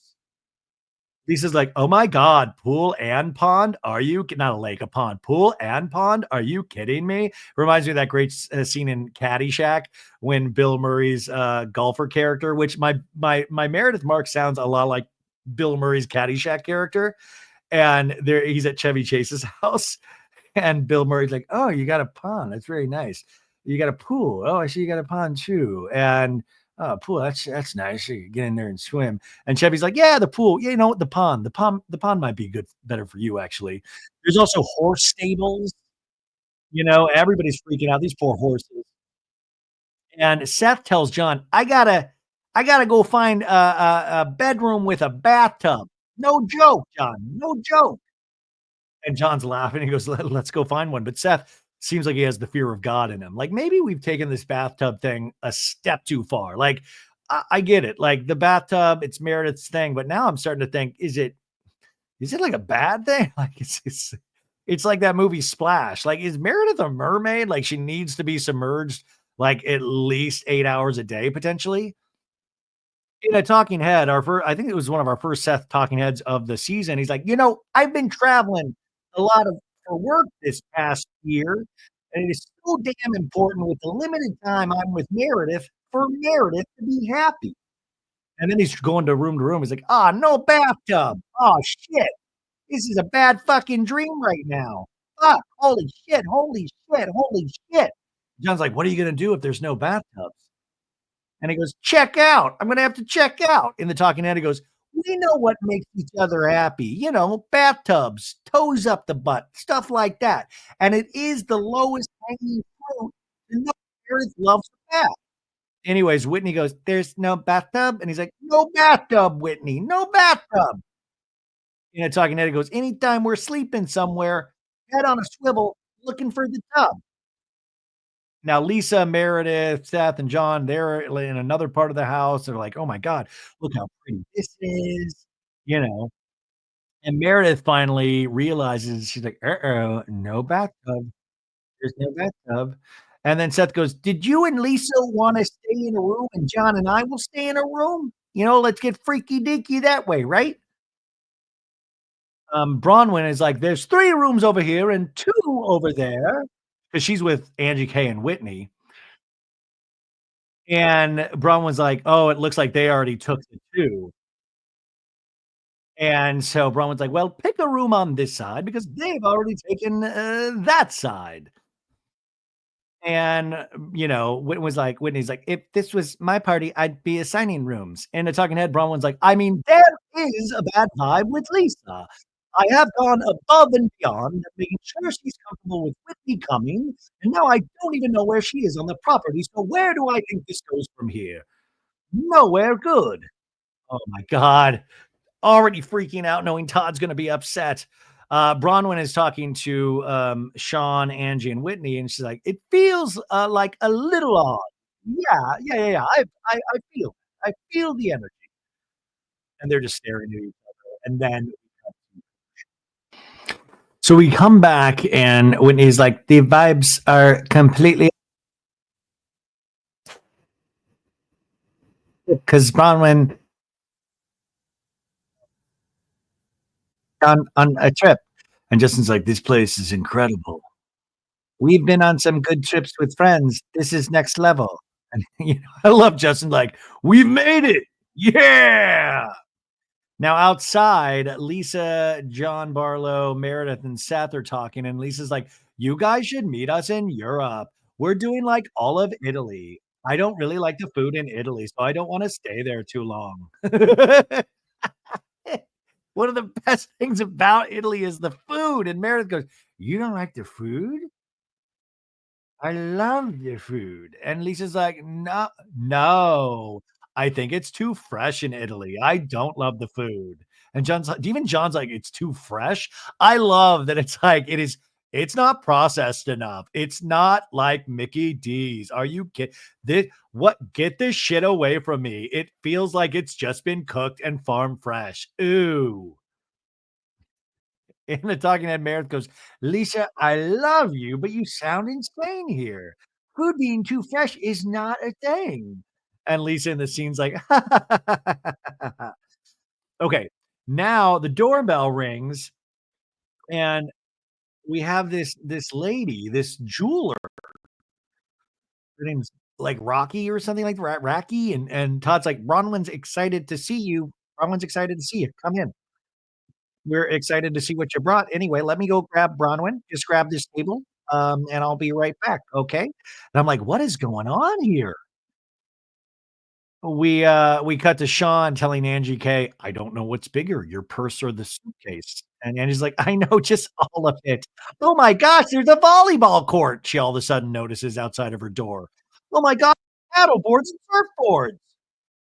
Now, the jewelry lady, Bronwyn's like, "Thanks for driving down. A long way for you from LA." So that's like a 2.5 hour drive depending on traffic. But the lady's like, "Yeah, it's okay." Yeah, of course it's okay when there's millions of dollars of jewels potentially gonna be bought.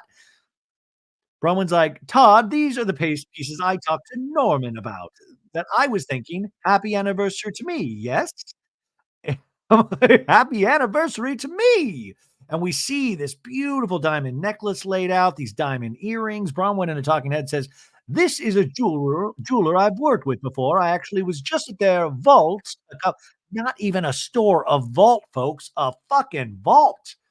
She's like, "I was at their vault a couple of weeks ago. I had my puppy with me, and she got to try on Charlize Theron's Oscar necklace." And we see a side by side of Charlize and one of her dogs in this necklace. Who wore it better, right?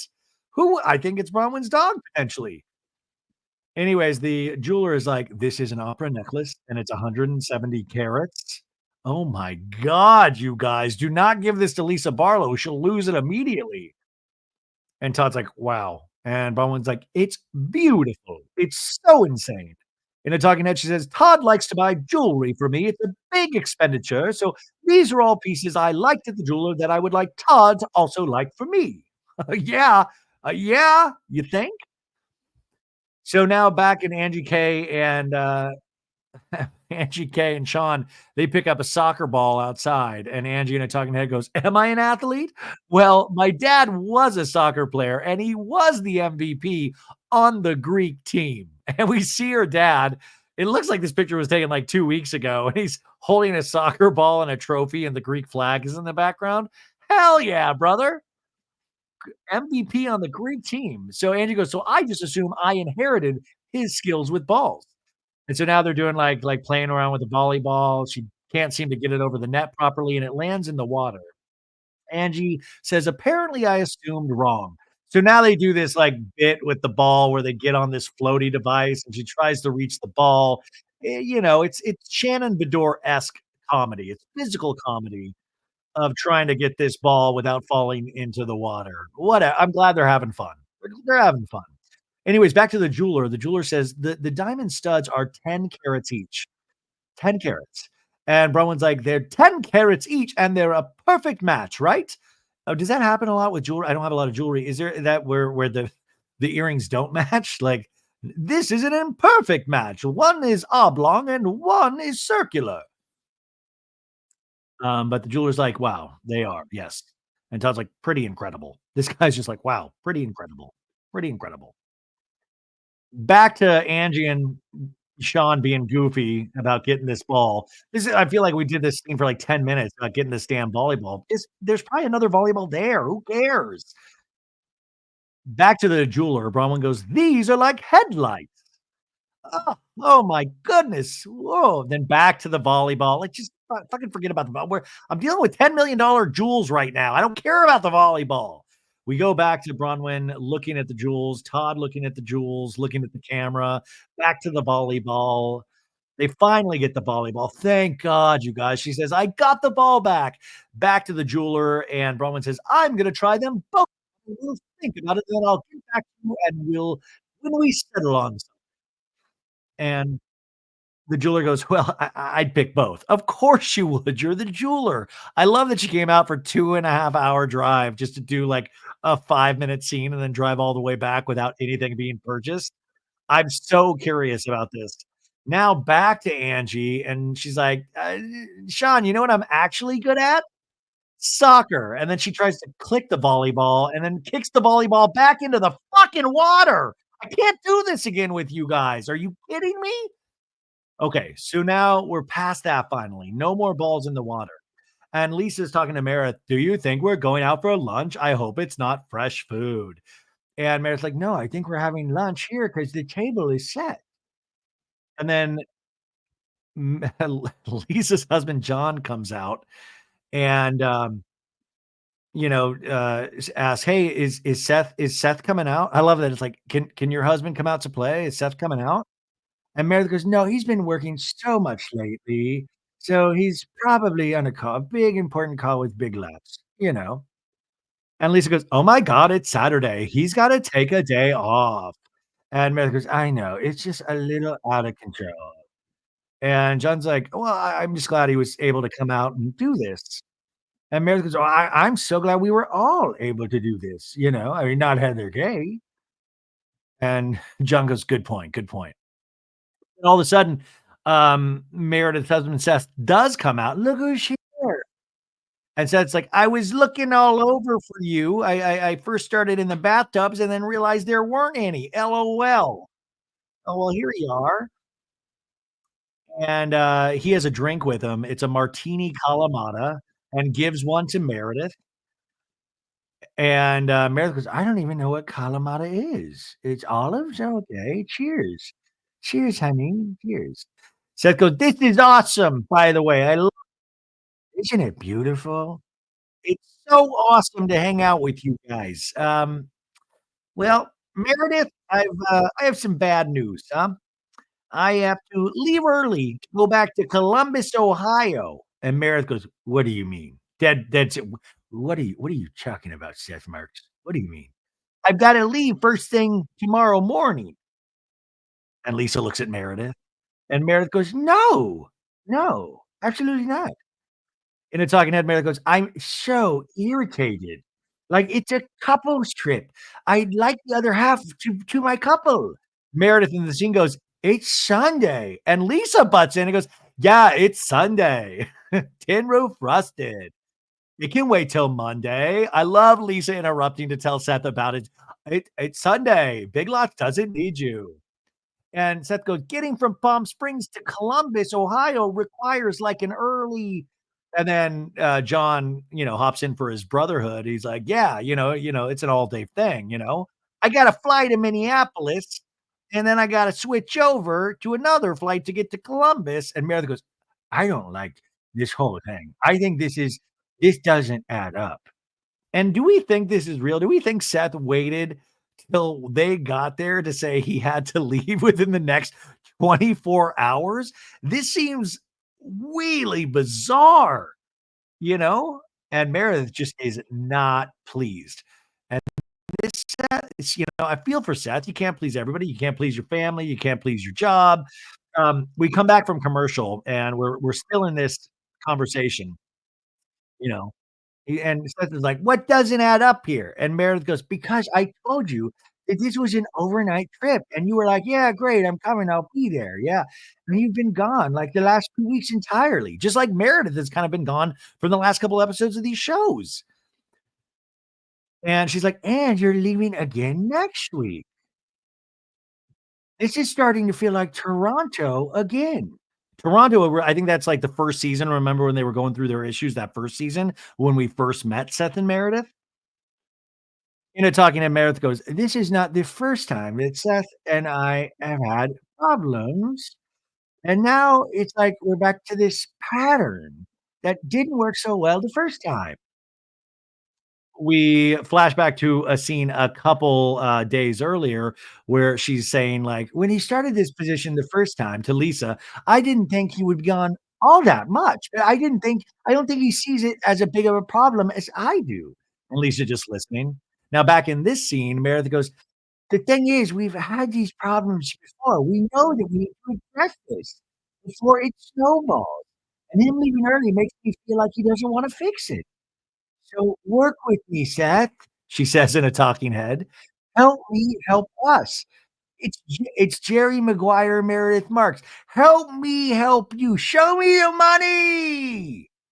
In the scene, Meredith tells Seth, "I mean, you got delayed coming in, so I didn't see you until yesterday afternoon, and you're tomorrow morning." And by the way, Seth is just there in an Adidas Kangol hat, just like not saying anything. I'm like, "Yeah, okay, uh-huh, yeah, oh, damn. Wait, can I, catch Bronwyn's jeweler real quick? Get you something shiny?" But anyways, Meredith is not happy, and Seth finally goes, "I hear you. I hear you."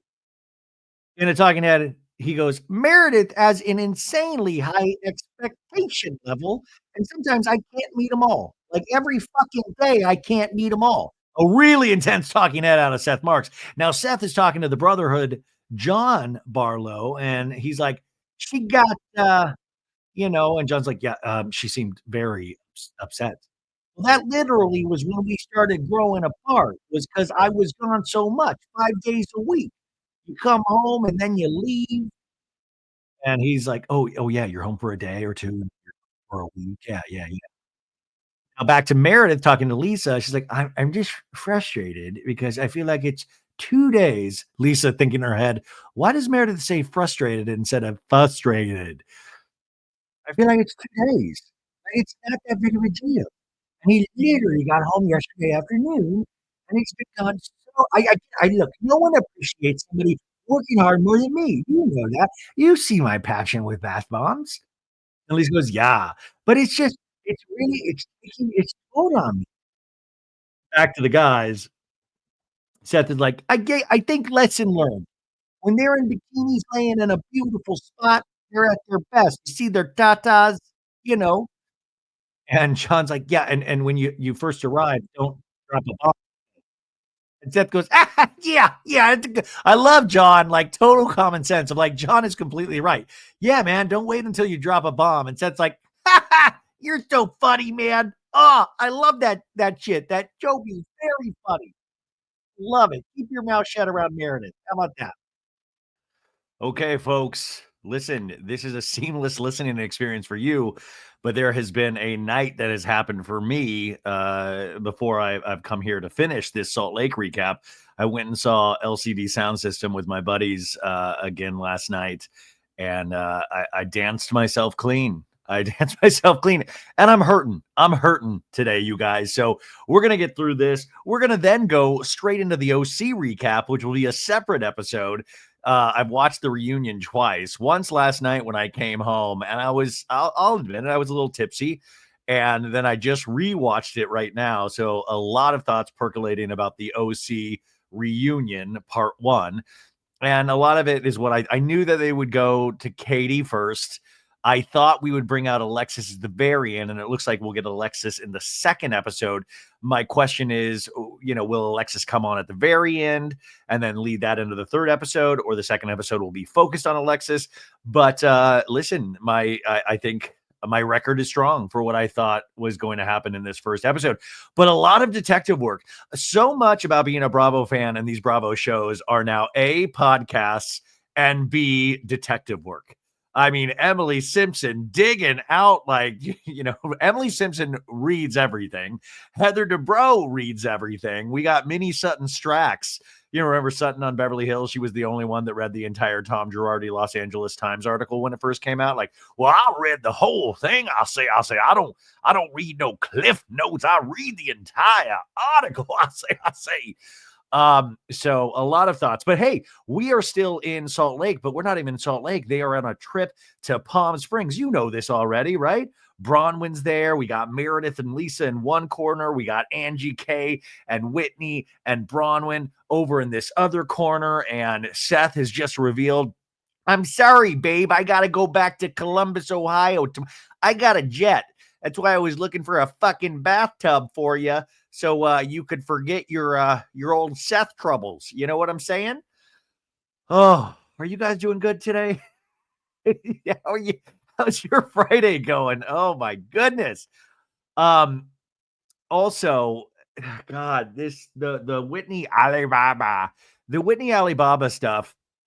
I said yesterday I was hoping Up and Adam would come on to discuss everything, because it just seems I'm so confused about all of this and all of the information getting spread back and forth. And I always joke, I think I was joking with Emily D. Baker, which we just released today, and it's a fantastic episode.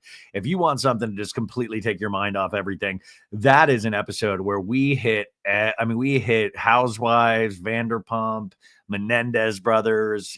We really, that intersection of pop culture and crime, Emily does so well. And we talk all about that.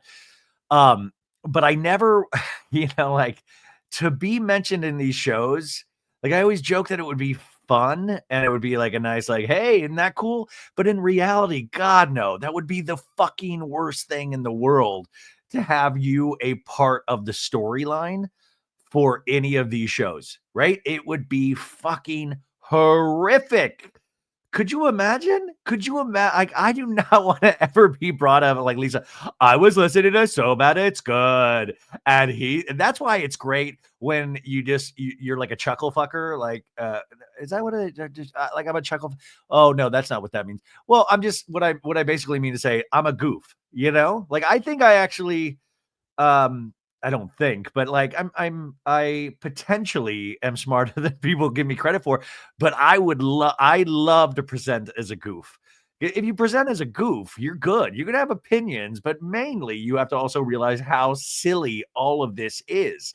Now, if you make your way onto one of these shows, and by the way, bookmark this clip right here, because if it does happen, you'll be able to throw this in my face, which also is a fun thing to do. But you're given more freedom to talk your shit. But when you become part of the show, it's really hard then to navigate, because then you still have to comment on all of these shows, and then you become part of the show, and it just doesn't seem like a fun place to live at all. So listen, let's just stay in our little silly bubble over here, and we'll let everybody else do their thing. And at the end of the day, I always think of it like this. I think all housewives call paparazzi. I think everybody uses Alibaba. I don't know. Like, none of these products are like on potentially ever going to be on Oprah's favorite gifts. I don't think we're ever going to be like, Oprah's like, hello, I just had Meredith Marks's caviar and it blew me away. I don't think we are. Now, bookmark this clip as well, in case you can shove this in my face when Meredith Marks's caviar does end up on Oprah Winfrey's favorite things, but I don't think so. So we come back from this break, and I told you there's this division in the cast in terms of where they're seated around this estate, right? And Ange comes out, and when he's like, "You look like $1 million," and Angie's now dressed into this like two-piece blue number, and Angie's like, "Oh, well, I walked out and I was like, where should I go? I looked over there. I wasn't really feeling it." And we see a shot of Lisa and Meredith just laying there in between a no lifeguard on duty sign, which I think that's like very fitting. I don't think there is any lifeguards on duty here at this place. We have no lifeguards. We have no referees. It is hectic. It is hinky, as Heather Dubrow would say. But Angie says there's no welcome vibes over here, so here I am. Greeks have always famously been the underdog, by the way. And Angie's like, should we go say hi? And Bronwyn says, well, I went and talked to them when they were picking rooms, and they said nothing's going on, nothing's weird. And we flash back.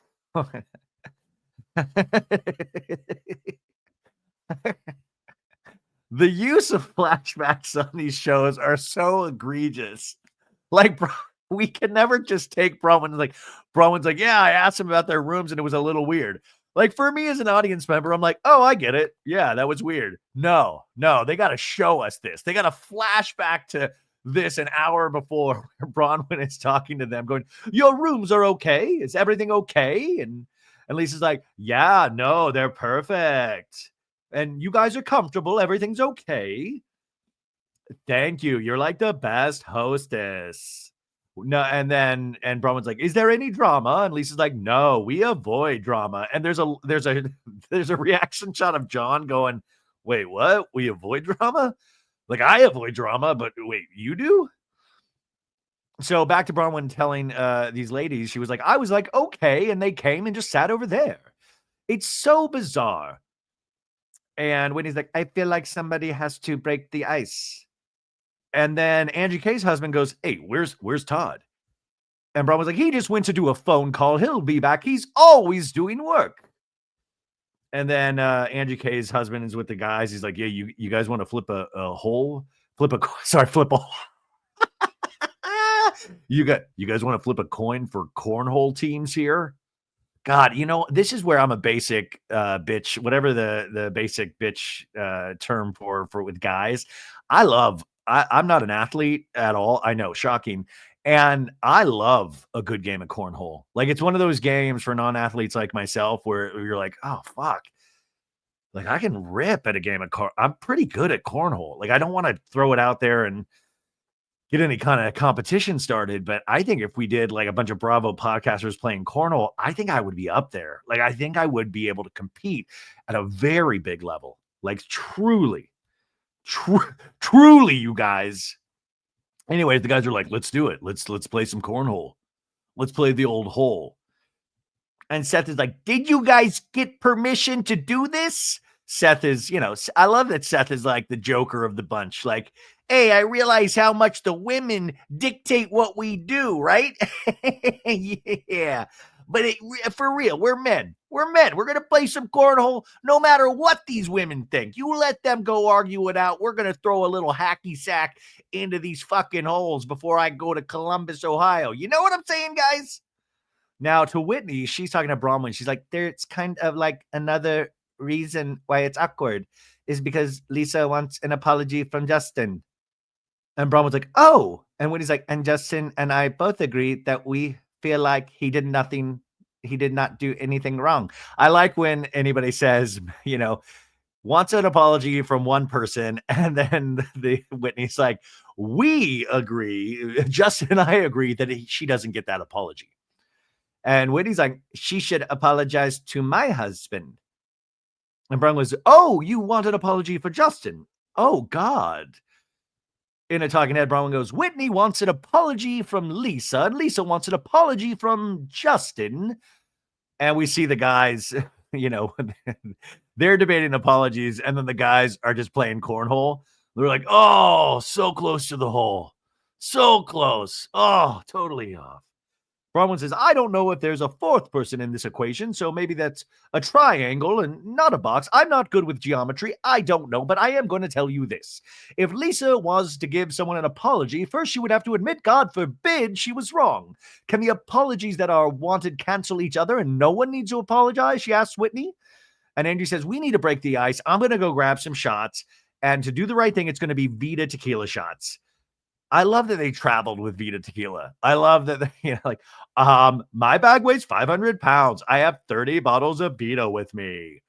So Angie trying to, peace offering, gonna bring Vita tequila shots over. Now we then cut back to the guys playing cornhole, and Sean gets one in, and he's like, yes, got it in the hole. And now Lisa and Meredith are they have their little tootsies in the pool. And I gotta say, guys, don't come at me. Lisa, I mean, the boobage she is showing. She has like she has a bikini top on and just a lot of cleave. A lot of cleave. Did anybody else notice this, or am I just a weird? Okay. Anyways, Lisa's like, aren't you hot, Meredith? And Meredith's like, not at all. No, you aren't. And she's like, no. And this is like nothing. It's like open, nothing. Cause she's wearing like a little sweater set. So Lisa is like, Lisa's practically nude. So she's like, Meredith, you're wearing a sweater, tin roof rusted. We cut back to the guys playing cornhole. Justin gets one in, and Sean's like, oh, Justin's a pro. Justin's a pro. The guys are, I mean, we're just so basic, so basic. And Angie is pouring the Vita tequila shots, and she's like, do I only go halfway? Do I do a full shot? And then there's a lady, I think the chef working, and she's telling Angie, hey, vacation.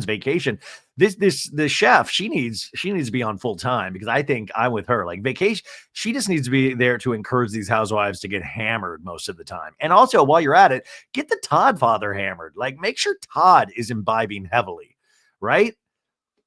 Anyways, outside, Angie K's husband is like, where's my wife? And Justin's like, that is like the worst question. And Sean is like, I know, right? And Justin's like, on a couples trip, is like, where's my wife? And now all of a sudden Angie comes out with this tray of shots, and Angie's like, Todd, I want to do a little toast for your 10th anniversary. Now we see Todd out there, and she's like, cheers. Hi, everyone. I just got some Vita tequila for y'all. Let's get the party started. And Seth is like, amazing. All right. Amazing. So Angie, a lot of the girls are in the hot tub now. Angie comes over. Would you guys like a little shot of Vita tequila, ma'am? And Lisa's like, I will take one. Thank you for advertising my product on the show. So the guys are doing their shots separately with the Todd father, with Todd. And Seth is like, beautiful, beautiful. Let's cheers. Cheers it up. Opa, opa. And then the ladies in the jacuzzi area, they do their little cheers. And then there's just awkward silence as they're sipping there. I wish somebody would have like taken the tequila shot and just projectile vomited. Like, what the fuck is in this? Lisa sips hers, like very dainty, but just still awkward silence in the jacuzzi. I almost wanted somebody to like fart in the jacuzzi and you just see like a ripple of bubbles. I don't know. I'm looking for prop comedy at this point. We see Lisa Barlow's husband, John, jump in the little moat, or the man-made lake, the pond. And Angie says, oh, we're breaking the ice over here. And Bronwyn asks Angie K's husband, how was cornhole? And Sean's like, it was good. Did you win? And he's like, yeah, me and Justin won. And when he's like, you and Justin won? And then Lisa has her tootsies in the jacuzzi, and she's like, oh, I like this. I like the bubbles. And Angie says, all the husbands are in the pool, huh? And we see all the husbands getting in the pool. And Lisa says, Seth is Todd's new BFF, because we see Seth hanging out with the Todd father. And Bronwyn is checking everything out, and Lisa has her foot. I guess she says the bubbles. it's because her foot is on the jet in the jacuzzi. And she's like, this jet is giving me a great foot massage. Do you guys remember those like urban myths where you had like a string of stories where kids would be in like a hotel pool or jacuzzi and they would like get too close to the jet and it would like suck their intestines out? Do you guys remember shit like this? I remember like it was always that and like the clown in the white van that would abduct kids. And I always like, what is the reality? And please don't send me a bunch of articles where you're like, this is real, bro. It's an epidemic. But that you would get too close to these jets and they're so powerful that it would just suck the kids' intestines out. And I was just like, I was so scared when Lisa said this because I was like, Lisa, put your foot up to that one thing, but let's not get your butthole anywhere near this jet. We can't afford Lisa Barlow to get de-intestine, or that's not a word, but you know what I'm saying. So more awkward silence with the ladies in the pool. And Lisa, all of a sudden, out of nowhere, goes, Meredith, are your ears okay? And I was like, what a kickoff sentence. Meredith, can we talk about your ears? Like out of nowhere, there has been nothing leading up to talking about Meredith's ears. So I love that all of a sudden we're like, wait, what is about to be revealed about Meredith's ears? Did Seth do something? Hey, let me put something in your ear real quick, LOL, before I go to Columbus. I was so nervous about and then it turns out to kind of be somewhat tragic, but also I think inspiring to actually reveal this about her ear issues. But at first I was like, where are we going? And then I was also like, did Meredith put her ear up to the jacuzzi jet? And like now she like completely fucked her ear up. There were so many places that my mind was going, right? So Meredith is like, well, this is the thing, ladies. So I got hearing aids. And Angie says, well, I think I'm headed in that same direction, which I don't think so, Angie, because you heard her very clearly. It would be great if Angie was like, I also check out the stars at night. And then I would be like, oh, Angie, you might need hearing aids as well. So Angie's like, tell me about it. Everything you guys have been saying about me, I will now be able to hear. Watch out. And Angie K is now getting directly into Meredith's ears. And she's like, Meredith. In a talking head, Meredith says, I'm actually very excited about my hearing aids. They did my test and they said I do have hearing loss and recommended the hearing aids. And I think it's the best thing I ever did. And they also work as AirPods. And she's like, I can listen to my music and tune all those ladies out. And they won't even know it. No, we know it, Meredith. I mean, they might not know, but we're very aware. Meredith loves, I mean, now I'm wondering if her disengaging was just because she couldn't hear. Like, I'm disengaged. I am disengaging. She's just like, I cannot hear anything. I'm leaving. I'm disengaging. By the way, I was just trying to think of like other aspects of Meredith's hearing loss. Like maybe like Reality Von Teese. She just didn't even hear what that was either. And she was who's Reality Sleaze? Reality Bees? Oh, it sounds horrible. Oh, awful. Just awful stuff. Todd, by the way, is, in the pool area, just with his arms kind of crossed, talking with the guys, and he just looks gruff. Do not mess with the Todd, man. And Seth goes, hey, guys, you judge people say you judge a straight man by the quality of their wives. And I got to say, folks, we crushed it. And then Todd puts his hand in, like, let's get a hand thing going, like a man hand thing going in the middle here on 3. We crushed it. And I like, Todd. I like Todd being in, a part of this, the guy gang. And Justin says, we outkicked our coverage. And then Todd says, well, I'm going to make a different point. I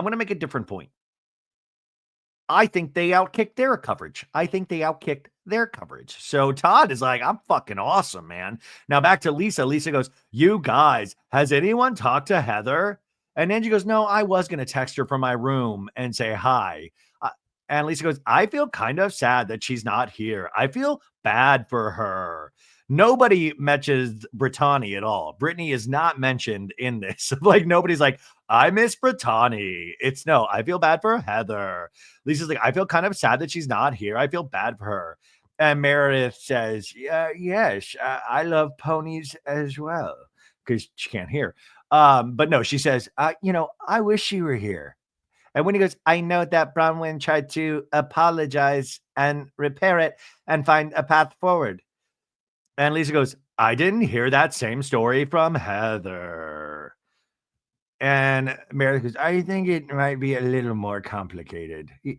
Lisa goes, yeah, I think it was a little more complicated. And Whitney goes, I don't think it's that complicated. I think Bronwyn invited her over to work it out to get her here. I know Bronwyn wanted her here. Lisa's like, when I talked to Heather, I heard a totally different interpretation. I think they're misunderstanding each other. And Mara shakes her head. And Whitney's like, they're saying the exact same things about each other. And Lisa goes, I think it's better that Heather just speaks for herself. And Mara's like, I agree. Like, I don't feel comfortable. I don't want to get in this game of telephone. And Mara's like, I agree. Well, let's call her and check in. So the game of telephone, they're actually just going to pick up the telephone and call her. And Angie says, look, I do miss Heather, but I'm not dumb enough to pick up the phone and call her on a trip that Bronwyn, his host, has seen, she says in her talking head. So now Lisa FaceTimes Heather Gay. And Lisa's like, hi, Heather. And Angie's like, oh my gosh, hi. And everybody's like, hi. Now remember, Bronwyn has gone to the bathroom to take a tinkle. And everybody's like, oh my gosh, you look cute, Heather. Angie in her talking head says, it's a double standard. Like, if you called Lisa's mortal enemy, you'd be in the pool right now. So true. Like, all the rules are different for each one of these ladies. So it is funny. There's not like just a hard and fast rule that everybody goes by. They all have their own rules. Lisa on the FaceTime with Heather says, everybody says that they wish that you were here. And Heather's like, I know, I'm sad. Did you guys have fun? Was the flight good? And now Bronwyn has come back out and is witnessing this FaceTime call, right? And Bronwyn's like, who's on the phone? Who's on the phone? And then realizes it's Heather. And Bronwyn's like, should I come back from the bathroom now or no? And Lisa's like, we were talking about why you weren't here, Heather. And Bronwyn's like, why are we doing this right now? And Whitney's like, I don't know, because you went to take a dookie. And Meredith's like, oh my God, we miss you. We wish you were here. I can't hear. I can't hear. And Heather's like, have so much fun. It looks gorgeous. Lisa, why don't you put the phone up to the jacuzzi jet to let her, feel the power? Anyways, she hangs up and Lisa just acts like nothing happened. Like, oh, just. And Bronwyn kind of gives a nod to Lisa, like, oh, I see what you did there. Oh, I see what you did.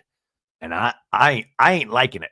That's that look, So now we know, and also the music is so leading. It's like ding, ding, ding, ding, ding. It's like the Dateline music. Ding, ding, ding, ding, ding, ding, ding, ding. I feel like Keith Morrison is gonna pop up and like, did they truly miss her?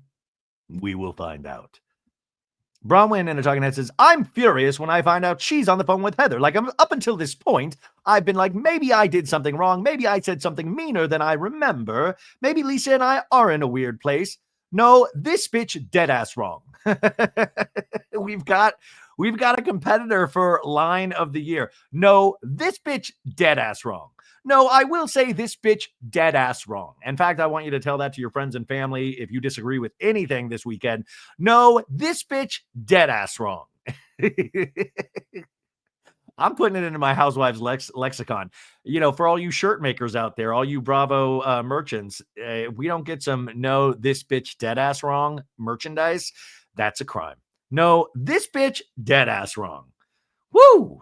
I even feel like Rihanna is going to start using that. Maybe she'll actually work on an album and title a song that. So Lisa's like, bye, Heather, bye. And then we're back at that, like, just awkwardness. And Bronwyn's like, it feels a little weird. I went to the bathroom and you guys call Heather. That's why you don't go to the bathroom. Also, I know this is, not classy, but she should have just pissed in the jacuzzi. It's not her jacuzzi. Just got and if you're on one of these Housewives things, it's not like a real vacation. You got to be present. You don't know. People are always being Iago to Othello, whispering in ears, talking smack. So you want to be front and center, especially if you're a first season housewife. Don't give people the ability to pull these kind of shady moves. Not on your watch, okay? So there's a pause after Bronwyn says this. And Lisa goes, I feel like we're just telling her we miss her. Like, I think we all miss her and wish things were better with you guys. You could also have done that in a text, right? And Bronwyn goes, I invited Heather over with the intention very clearly to fix it with her so that Heather could come. It feels a little shady that you call her and say, we miss you, we miss you. And Meredith says, no, we didn't say we wanted to kiss her. And they're like, no, Meredith, we said miss, not kiss. And she's like, well, we're just sad that she's not here. That's all what it is. Well, I'm sad Heather's not here with us and that I don't have a relationship with her. And Lee goes, and I believe you. Brahma goes, I don't care if you believe Heather over me. And Lisa's like, it's not that. It's not. Well, you do. But I also think it's weird that you came. And I also think you and I have a long relationship, Lisa. And I just don't listen when someone talks poorly about you. I don't. Ooh, good point. And Lisa's like, I don't think she was talking poorly about you. I think she was explaining her side of the story and how she felt. That's what I was listening to. Bronwyn says, you assume that I invited Heather over to have a fight with her so that she couldn't come on a trip because I'm just what? Lisa's like, you're putting words in my mouth now. I didn't say that. And we have a shot of the men just in the pool looking down at the water of like, oh man, I got to go to Columbus tomorrow and now the ladies are fighting. Damn, I just said that we were really lucky to pull the wives we did. Now they're all fighting. And Bronwyn says, actually, no, I'm not putting words in your mouth, Lisa. I'm asking you, is that what it is? Because I don't hear a lot of words coming out of your mouth. And that does kind of bother me because these two and a lot of other people can attest that words actually do come out of my mouth when someone speaks about you. But you said very clearly words matter, which is why when somebody says to me, Lisa this or Lisa that, I say, I don't believe that. No, this bitch dead ass wrong. That's not a Lisa I know. In a talking head, Bronwyn says, I am very thrown off by what's happening with Lisa not defending me. And I did recently go on a hike where Lisa was very poorly talked about and I defended her. And before they could even do it, I go, brace for a 3, 2, 1, brace for a flashback. And we go to that hike. And Whitney says, Bronwyn, Lisa, unfortunately, is the type of person that hurts other people to make herself feel better. And Bronwyn says, well, I'm sad that that's what happened. I just can't say right now I've ever seen that. In the talking head, Bronwyn says, so you'd think at some point that if I wasn't owed loyalty because of our friendship, I'd probably have bought it by now with this trip I'm taking her on. Yeah, I mean, right? Like, if you can't just abide by the actual normal rules of quote unquote friendship, you can abide by a private jet and a private place to stay that weekend, right? I love that Bronwyn's like, I am not beyond bribing people. And if I bribe people, it better damn well work. Now, I love when Lisa starts getting accusations thrown at her or like her name getting brought because you can just tell she gets visibly nervous in a sense. Not like insane. It's like a very low nervousness, but you can slightly pick up on it. I think just after watching for 5 seasons. And Bronwyn continues. She's like, you don't have to be the same friend that I am. We all show our own ways, but it's starting to feel a little bit odd to me that you're so tight with Heather and you're so tight with Brittany, but never once when Brittany has yelled at me, have you called me the next day and said, are you cool? Are you fine? Do you feel okay? Never once when Heather and I have had a problem, have you called and said, are you cool? Are you fine? Do you feel okay? And John in the pool with the guys goes, well, the volume's going up, that's for sure. And Todd, like a Hawkeye, just watching things, is just in his head. He's probably going over like stock market figures, and like part of his brain is also focused on this conversation because he can walk and chew gum at the same time, right? And Justin's like, yeah, I could actually hear that as well, brother. And Seth's like, ah. John in a talking head goes, I'm not going to say a word. And then Seth in a talking head says, it's not my business. My business.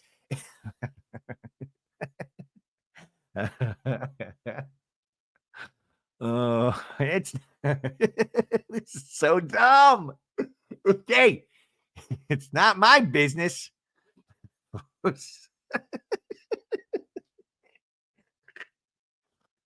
It's not my.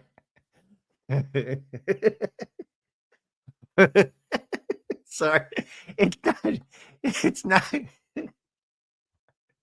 It's not my business. It's not my business. My business. My business. My business. The only business I got. The only business I'm concerned about is selling cheap goods at my place in Columbus, Ohio, and the other business is Meredith's ass. That's the only two things of business I'm concerned about. Justin in a talking head goes, I don't want to have anything to do with it. I wish that John at this point just brought out a plate of smashed potatoes. He goes, me and Justin enjoyed these smashed taters when we had a talk last week, and maybe it can help bring you ladies closer together. And then Todd, the Todd father, Bronwyn's husband, gets his, I think, is this his first solo talking head? He's in like a nice blue blazer, glasses, and Todd in his talking head goes, this is really stupid. I don't like it. I don't like it. And when he says it, man, the look he gives the camera, Todd, I hope you are never listening to this. Bronwyn, if you are listening to this, I hope you're not listening either. But if you are, can you please pass on my regards to Todd and say, I think he's a very wise and powerful man, and I love him dearly. Meredith, back in the scene, goes, Lisa listened to Heather's feelings. I've been trying to listen, and now I can with my new earbuds. She did not throw you under the bus. And, and Bronwyn's like, well, are you defending me? And Angie says, well, and Bronwyn's never thrown you under the bus, just so you know, Lisa. And Meredith goes, well, she can. And Bronwyn goes, hey, so here's the thing. You don't have to defend me. But when you don't defend me and then you tell me this is Heather's feelings, and then the second I have to take a leak, you call Heather, and Whitney makes a zoinks face, like zoinks. Lisa goes, Bronwyn, I am so glad you invited me, and I'm so glad I'm here, and I came as your friend. I also listened to my other friend, who I didn't like from the first season, but now she is my friend, who was speaking to me out of hurt. And Bronwyn says, and you didn't feel like maybe I should check in with Bronwyn before I go on a trip with her. And Lisa goes, did you check on me? Did you check on... This is going off the rail. Did you check in on me? Whitney and I went to blows. I feel like Whitney's lying about me. Did you check in on me? And Bronwyn goes, I absolutely did. Brace for flashback. We flash back to the 25th wedding anniversary Greek mafia party. And we see Lisa, crying and angered about the Whitney blow up. And Bronwyn goes up to Lisa and goes, I don't want to interrupt. And Lisa going, I don't like being accused of things. If I do something, I will take full accountability. I do not like my character question. I don't like when people accuse me of things I didn't do. And we see just Bronwyn checking in and shaking her head of of course. Now back in this scene, she goes, before I left Angie's house, I looked both you and John in your face and said, are you guys cool? I don't want to leave if you guys are upset. Is there anything else I can say to make things better? I did check in with you and John. And Lisa goes, you didn't say, hey, this girl is calling you a liar. Now we're talking about the degrees of checking in. It's not just the checking in. We also got to specify the check-in, right? And then Todd, all the other guys are hanging back. Todd's like, we've got to go in there, guys. We've got to go in. It's I'm getting wound up. We got to go in. This is why this man is the pantheon of businessmen, because he sees a problem. He doesn't hang back, man. He goes in. Now, listen, this brings up the age-old question, should men get involved in Housewives, right? And like I said at the beginning of this recap 8 hours ago, I said, for this episode, I'm going to allow it. But if this is a repeating thing, I don't think it's great. We don't want men involved in women's business, but it's a fascinating sociological look on how their relationship works. Now, I've read some people comparing Todd to Tom Girardi, Erica's husband. And I think, and you'll see in scenes to come, I think why people think that, it's too early to tell, right? And I think, first off, I think Todd is doing no illegal business. So I think right there, that is a massive difference in terms of Tom Girardi, right? And Todd also, there's not a showmanship quality to Todd. Does that make sense? Where Tom Girardi was always, he'd be like, let me tell you a story about how I met John Wayne when I was a kid. Lisa Vanderpump, let me give you an old hug and kiss. Hey, me and Lisa are talking. Shut your mouth, Erica. Like, that was more Tom Girardi.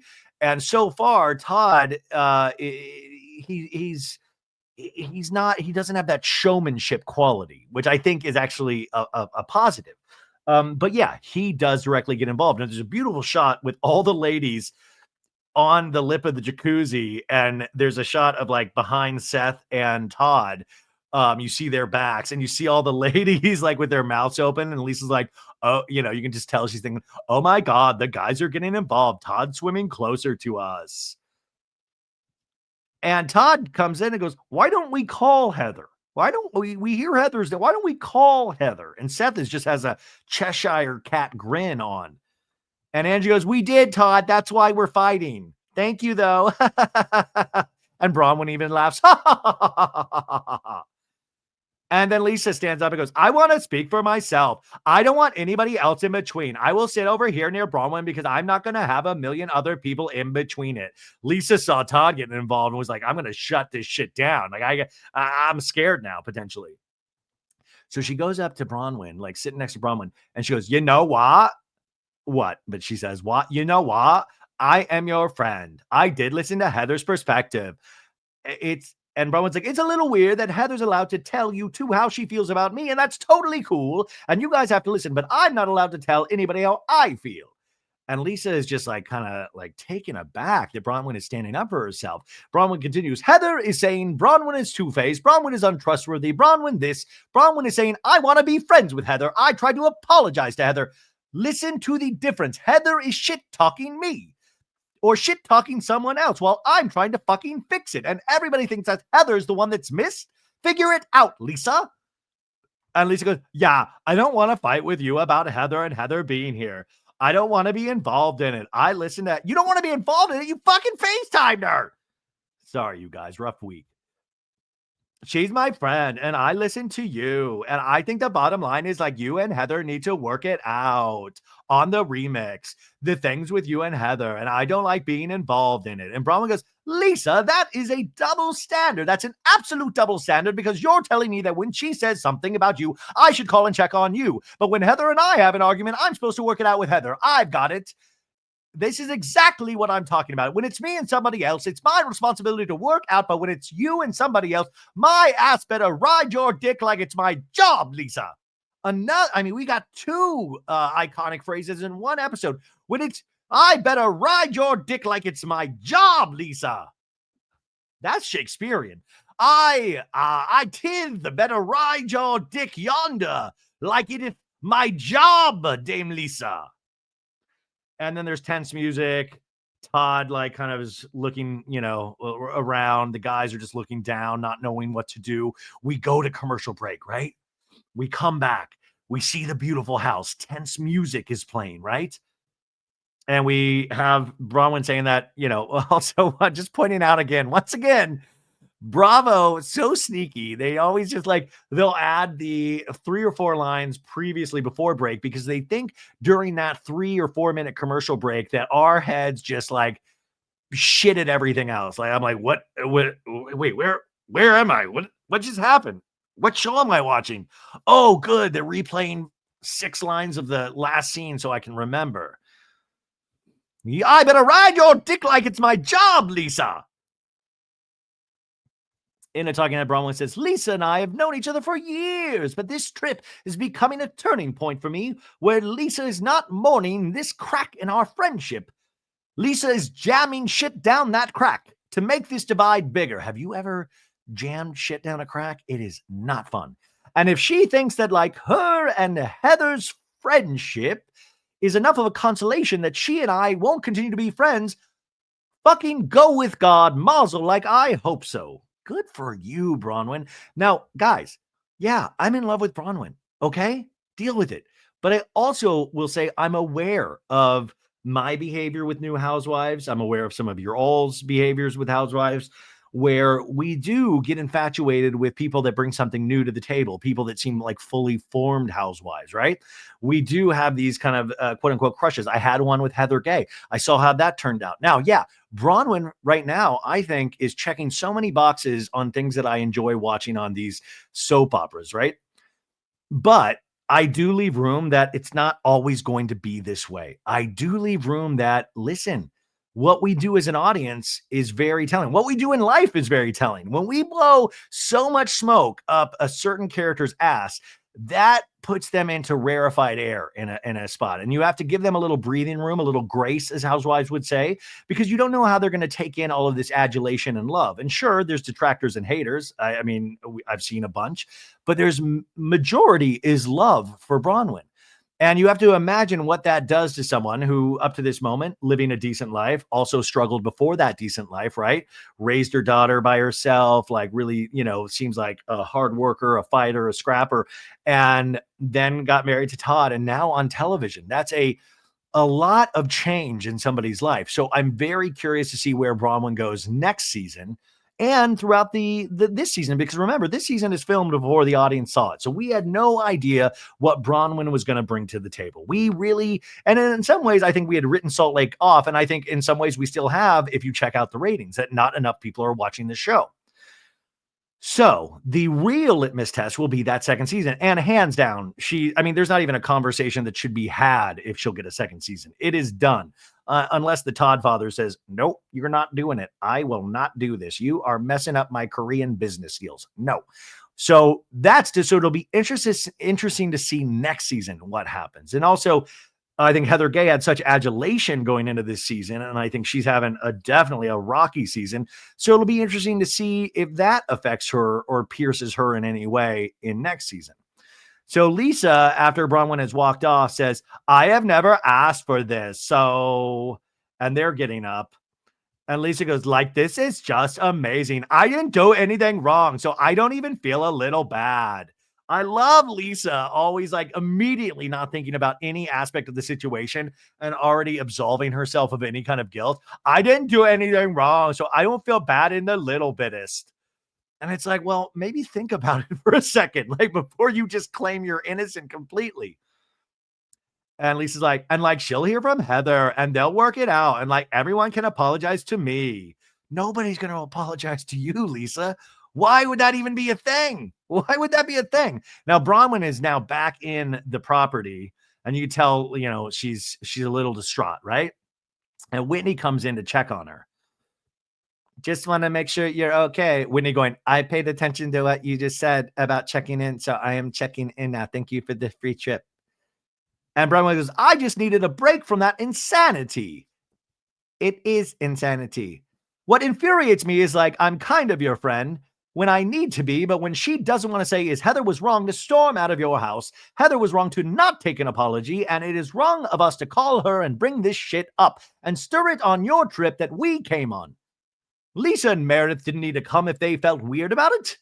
I don't need them to come on my trip with me, because if they were truly neutral, they wouldn't be saying to me, well, here's why this went weird with Heather. Why didn't you say to Heather, I know Bronwyn. She's very direct. If it went sideways, you must have said something to her. That's what I would have said. Whitney in a talking head says, this is between Bronwyn and Heather. So I don't know who was in the wrong here, but I can see how Bronwyn is really hurt that Lisa is now spokesperson for Heather Gay. If Lisa could just stay out of it, this wouldn't even be a thing. True. And I agree 100% with Whitney, but then your mind, the deeper, portions of your mind go, yeah, but isn't this what the show is about? Right. So these moves that we would never do are also moves that these shows rely on. So as I don't agree with it in any sort of way of being a friend of a person, but when you throw cameras on a situation, is that kind of banal disregard for friends' emotional makeup? That's also, Tamara's a great example of that as well, where I don't agree with those moves. I don't think they're anything that a friend should ever participate in, but does it drive story along? Because you're sitting there going, well, that's hinky, as Heather Dubrow would say. That's not right. And then you also have to worry about the people, because I'm always the person who, that's not right. But then there are people who are like, hell yeah, Lisa. But that's their voices usually. Hell yeah, brother. Lisa, you give it to her. You're in the right, Lisa. And those are the people you got to watch out for. Anyways, Bronwyn is telling Whitney, this is some bullshit. It's some actual bullshit. Now, outside, Lisa keeps like yapping. She's like, I feel like for me, I can be a good friend. But I didn't hear from Bronwyn. And she didn't say Heather came to my house and she said this and this. But how can I say to Heather, you're wrong, your feelings are wrong? No, I don't believe you. Back in with Bronwyn, she tells Whitney, here's the problem. Not only is Lisa blindly loyal to Heather, even to my face when Heather is not in the room, but Lisa's a big part of some stuff that's going on with my family right now. She knows things are hard for me. She has not checked in on me. Then the second I say, maybe no, you're being a bad friend, I didn't even say that. I just said, you're not being the friend I am to you. She says, well, you didn't check on me. Absolute bullshit. I did all of the things Lisa wants me to have done, but Lisa hasn't done any of them. And when he goes, she has not done it for you. No, she's still not doing it for me. And then the second I call her out, it's, well, I didn't do something. And then Todd comes in and he's like, time to put the shirt on. He goes, what's happening? What's happening? And when he goes, do you want to let you have a private conversation? And she's like, I'm going to get out. Thank you for the trip. And Whitney on the way out goes, sorry, Todd. Sorry, Todd.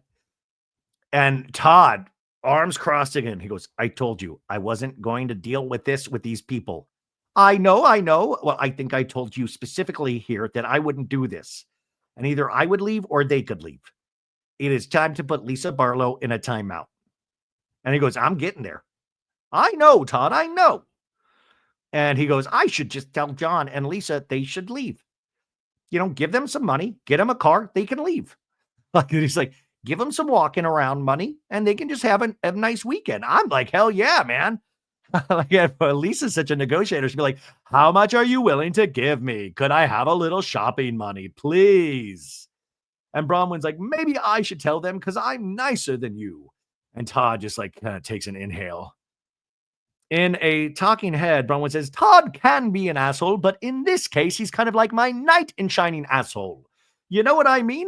Like he is riding into battle for me. And I appreciate Todd coming to my rescue, but I would like Todd to come to my rescue with a Nerf gun, not a machete. This man is fully macheted up, man.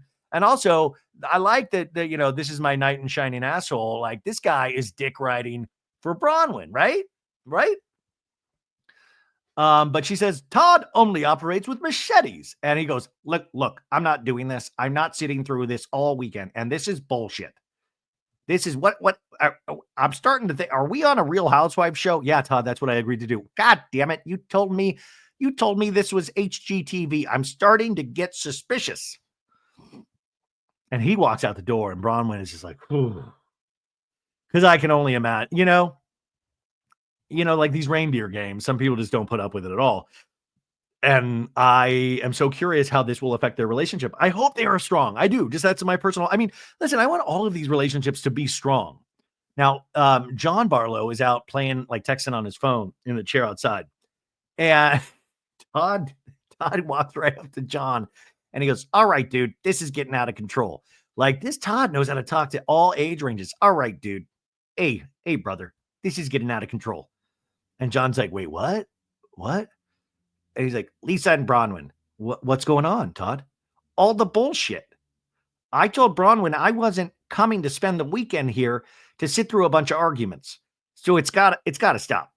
And John's just shaking his head. Like I'm shocked that we didn't get like an Office style John Krasinski look to the camera. Like, wait, are we allowed to do this? Wait, this whole time I could have just said this has to stop. Wait, what? I'm so confused. So Todd continues, Lisa's got to stop or you guys got to go. And John's just like, okay. There's a big pause. And he goes, I'll go talk to Lisa. I'll go talk to Lisa. And Todd's like, shaking his head like, you're goddamn right you are. Tense music. And he kind of gives an awkward smile to Todd. And he goes, okay. And Todd's like, all right, man. All right. And now we see John Barlow go inside the house. This poor John Barlow is going to have a heart attack any day now. Like this guy is dealing with so much. Got into a little shoving match with Justin, ate some smashed taters. Like, oh my God, next episode, if we don't have John Barlow and Todd Father sharing some smashed taters, bonding, I'm going to be very sad. So slow walk to where Lisa is, right? We see Meredith in the bathroom area. He opens the door to Lisa's bedroom. And he's like, Lisa, you in here? Yeah. And now Todd tells Bronwyn, all right, let's eat lunch. It's time to get some food in my belly. And Bronwyn's like, did you figure it out with John or what happened with John? Well, I said, we're not going to deal with this. And he said, well, I'll go talk to Lisa. Okay. I've had enough of this. I've had a whole weekend's worth in 3 hours. Oh my God. Wait till you watch the show, Todd. You're going to age 30 years in like a week. Bronwyn's like, yes. Now, John tells Lisa back at that, he goes, what's going on with you and Lisa? Or no, what's going on with you and Bronwyn? Because Todd just came out pretty heated. Bronwyn's like, you're not having my side with Heather, but I'm like, Heather's my friend too. And she expressed her feelings with me too. So I'm like, it's all confusing. What did Todd just say to you? He just said Bronwyn's real upset. And he said, if it can't be settled out that he wants us to go. And Lisa's just putting her hair in like a hair tie and just staring at John. It would be funny if this is like the 30th time this has happened to Lisa. It's just all been off camera through the years of like, John's like, well, it happened again. We've been asked to leave. And then it just says the 3 words we hate to see at any end of a Housewives episode: to be continued, ... ellipses. And that's the most ridiculous thing ever, because we know in reality that every episode of Housewives is a to be continued episode of Housewives, unless it's the end of the season, right? The unfortunate part of this is that we do not get a preview for next week's episode, which sucks, because what a great episode this was. It had it all. And guys, this is how strong of a bench they have.